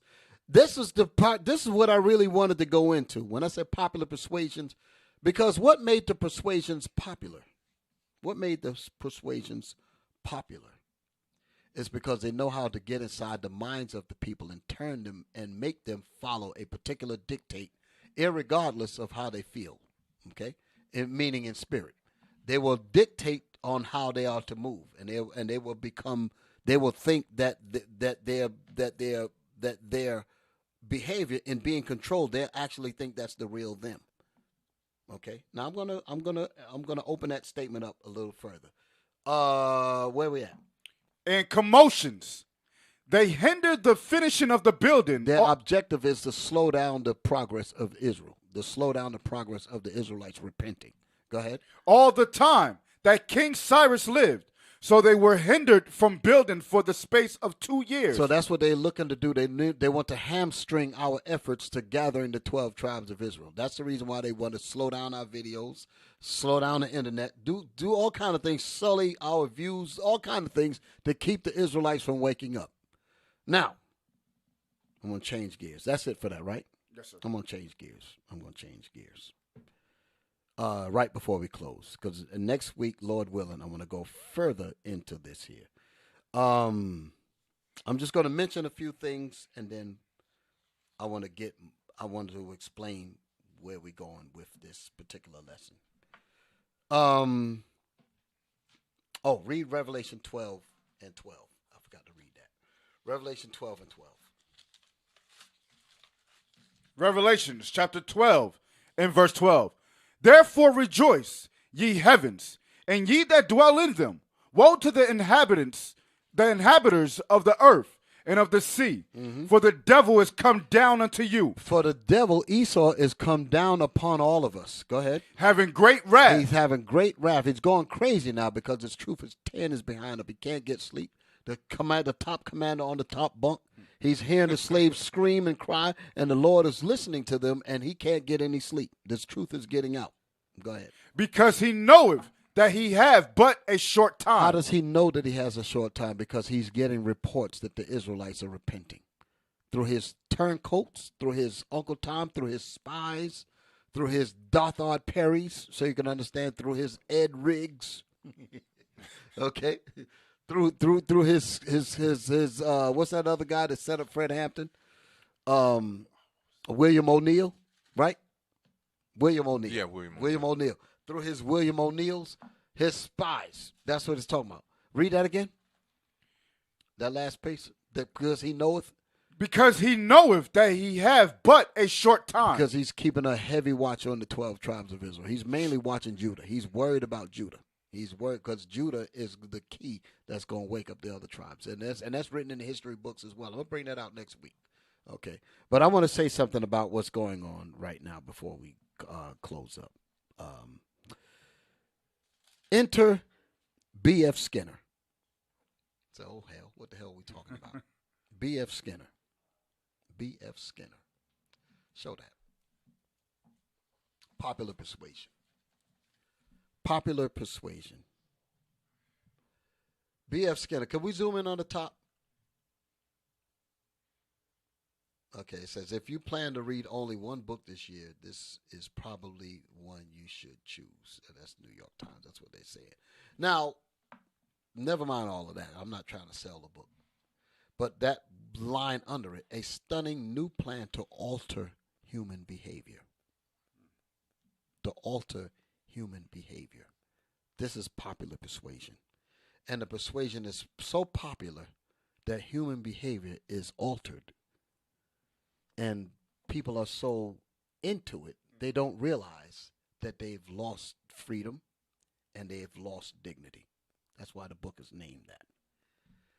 the plan is working so well because people will ordinarily think that they are like close it, show the whole book. Show the whole book. Pull it back. Look at the title of the book. Beyond Freedom and Dignity.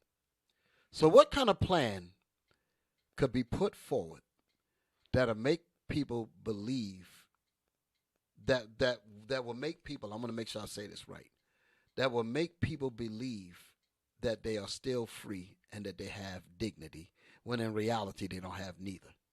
Because if you are a controlled people, you are operating under someone else's stimulus, and you do not have your own freedom, and you do not have your own dignity. But this plan works so well, you will believe that you are free. For an example, the hog pen. Can we put that up there? I'm going to come back to the book. Could we get the hog pen, the Willie Lynch thing? The Willie Lynch. Somebody asked me why am I whispering? I'm tired, but I'm gonna I'm tired.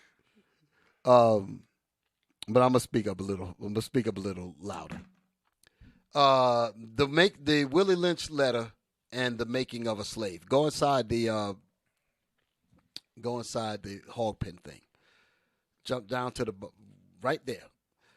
For example, if you put a slave, This is about us having our minds shaped, and at the same time being made to believe that you have your own thoughts. Like this woman, I remember watching this program with these white folks. There was Tom Metzger, these hate groups, the real hate groups, the white man.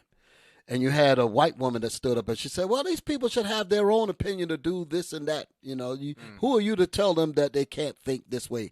And the white man says, sit down. He said, sit down. You have no opinion. If your television breaks down, you have no opinion.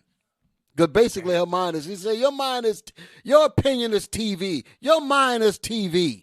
Sit down. If your television breaks, you have no opinion. He was 100% correct. That's the first time I ever agreed with a white man. He was 100% correct. These people ain't got no damn brains at all. If it ain't on television, you don't know a damn thing about it. Your whole mind has become, the television is your hog pen. Okay? So now let's read that. For an example, if you put a slave in a hog pen and train him to life there and incorporate in him to value it as a way of life completely. If your whole thinking circumference is within inside a hog pen, you don't think nothing else outside of that. That's why they call people. They say you are born of a tube, but they call the television a tube. Mm-hmm. These tube babies, these tube people. That's all they know is the world of television. Go ahead. The biggest problem you would have out of him is that he would worry you about provisions to keep the hog pen clean. Or partially clean. Meaning his whole thoughts is about the hog pen, period. Nothing on the outside of it. Go ahead. Or he might not worry you at all. On the other hand, if you put this same slave in the same hog pen and make a slip and incorporate something in his language whereby he comes to value a house more than he does. That is a phenomenon that's going to make you think outside what they call thinking outside the box. Okay. Yeah. So once that Bible comes in and you realize that you've been living in encapsulated thinking, then you're going to realize that you've been duped, and then your mind expands. That's why they call it you're radical, meaning you're outside of the given hog pen. You're an extremist. You're extreme past the hog pen boundaries. That's what this is talking about. All right, so that's it. That's it for this. Go back to where we was at with the book, the other book. Okay, I want you to see that right here. Okay, so this is what this book is about. Turn now, showing this here. Now show the back of the book. Okay, let's read that.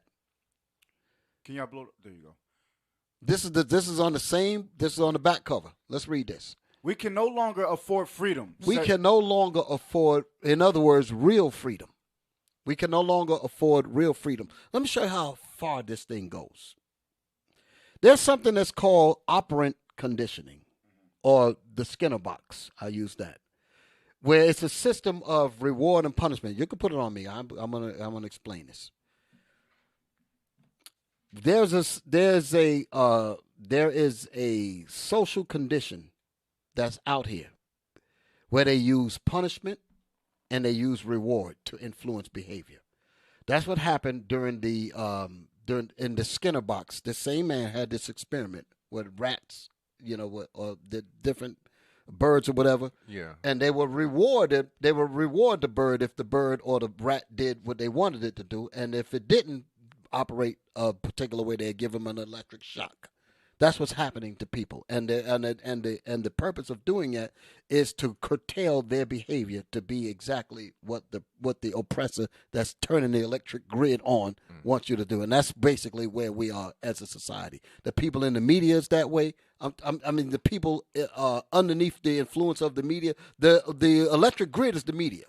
The embarrassment and the vilifying you for telling the truth. That's basically the shock generator to make you obey, to follow the dictates of what the oppressor really wants.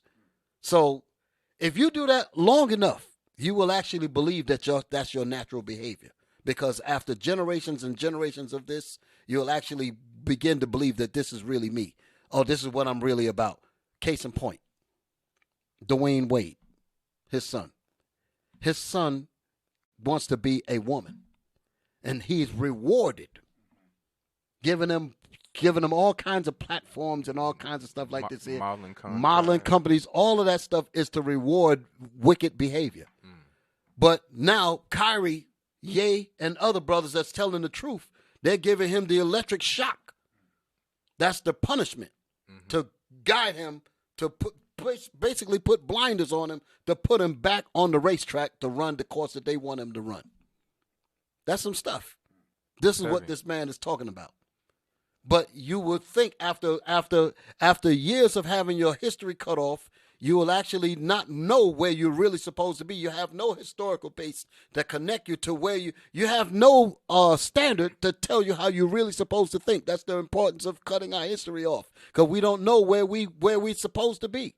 So we've been made into a new Negro people. And if we're made into a new Negro people, all you have to do is guide the way we're supposed to be, and we will find comfort in that hog pen and will remain there. So that's what this is talking about here. We can no longer afford, you can show it back again. We can no longer afford freedom, meaning real freedom. People cannot be allowed to be real free thinkers. Because if you do that, you cannot have a society. In order for them to have people that work to work in different jobs, you have to have a system that gears people into certain jobs, and that's it. You can't think no more outside of that. That takes work to do that. That's what this man was credited for. He's credited for that, and that's what the whole media is set on that thing itself. The whole media is designed for that. That's a machine. That media is a machinery that works very well in directing how people think. So let me just give you an example. Give me the book of Deuteronomy 28:48. Like I said, what does this mean when I said beyond freedom and dignity? Operant conditioning is a social condition of punishment and reward in order to shape one's behavior. This is also described in the prophetic scripture of Deuteronomy 28:48. Let's read that. Deuteronomy chapter 28 and verse 48. Therefore shall thou serve thy enemies, which the Lord shall send against thee, in hunger, and in thirst, and in nakedness, and the want of all things. So whatever we need, we have to go to our enemies for it. Go ahead. And he shall put a yoke of iron upon thy neck. And he shall put a yoke of iron upon our neck. That's the punishment. The yoke of iron was to break us from the will of being free. Go ahead. Until he have destroyed thee. Until he has broken our will to be free. So now we are completely broken. So now we're going to be encouraged to be comfortable slaves.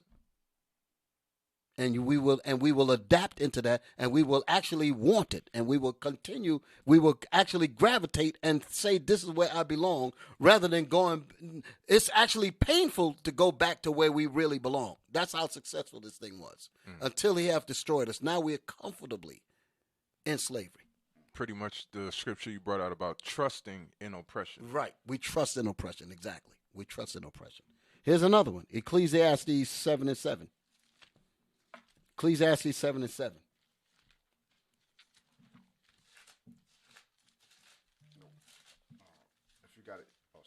I got it. Ecclesiastes chapter 7 and verse 7. Surely oppression maketh a wise man mad. Maketh a wise man mad. In order for you to be mad, you have to be wise to know where you really supposed to be. But oppression makes a wise man mad. So a wise man is being oppressed, and the oppression is the punishment for him being wise. Kyrie is being oppressed because he's trying to come up into a level of wisdom. Ye is trying to come up into a level of wisdom. And when they did that, the oppression came down, the terrorism came down, the economic terrorism and everything else to remove him away from that, to put them on the track of being a slave, and he's bucking up against it. So they're having a problem with that. Read that again in this Bible. Surely oppression maketh a wise man mad. So an oppressor does not want a wise man to be mad. That's the point. They don't want a wise man to be mad, because if a wise man is mad, he's not satisfied with the gift. A wise man wants freedom. He wants to be free. He wants to go back and get his history that belongs to him. That's what he wants. That's what a wise man would want. But what? And a gift destroyeth the heart. And a gift destroyeth the heart. The gift is the reward that causes us to be content with slavery, where you don't want to fight no more until he have destroyed thee. That's what we're dealing with. That's what's going on. So, brothers and sisters, I'm going to leave with that. Okay, I just wanted to make the point that our people have been socially engineered by this persuasion, popular persuasion. Thank you. By this popular persuasion to keep us dumbed down so that we can never rise. So I'm going to stop right there. Anything y'all want to bring up? I just wanted to read the top part of verse 8, Bishop. Yes, sir. Ecclesiastes chapter 7 and verse 8. Better is the end of a thing than the beginning thereof. That's when the kingdom comes. Yes, sir. That's it. All praise to the Most High. So, it's hot in here. It's starting to cook now. Yeah. All praise to the Lord. So, brothers and sisters, we're going to end, and I know Deacon Abiel is going to be coming up with Fix Your Face. I know he's got more strength than me. I'm worn out, tired. I've been running around all day. So with that, what we need to bring up, officer? Yes, sir. Don't neglect to give alms. For those who would like to give alms, fill out an envelope and place it in the alms box. To give alms online, donate to iuic.concord.nc at israelunite.org. Also, donate to the Booster Club via PayPal at iuic.fundraising@israelunite.org. Okay, all praise to the Most High. Okay, so the Bible, the Book of Our Fathers, we are on the YouTube channel, and we're also on IUIC TV. All right, so make sure that you subscribe to the channel. Please take the time to do so. Take the time right now to subscribe to the Bible, the Book of Our Fathers. We have our page on YouTube at Bible, Book of Our Fathers, and we're also on IUIC TV. I think we are, aren't we? Yes, sir. TV. Yes, sir. So all praise to the Lord for that. What I'm going to do, because I kind of put this class together like just recently, like a few hours ago, and I wanted to make sure that I had my pieces lined up, so I'm going to fine-tune it as I continue in this series. So, brothers and sisters, I hope that you got something out of this, because it's going to be done in parts. I actually wanted to point out that I wanted to deal with the popular persuasion first, and then after that I wanted to deal with the truth, how popular persuasion is designed to go against the truth, and also how the popular persuasion goes into fostering hatred against those who tell the truth. So I wanted to bring those parts out, and that's the reason why I say this is bigger than Kyrie, this is bigger than Ye, this is bigger than Hank Aaron, Muhammad Ali, Jackie Robinson, and all the rest of them. Okay, this is bigger than that. This is the real effort is to stop this truth from waking up the 12 tribes of Israel. Right. Okay. So with that, we're going to say shalom and happy Sabbath. Hey, shalom. Shalom. Most High Christ bless you all. All right. Good night.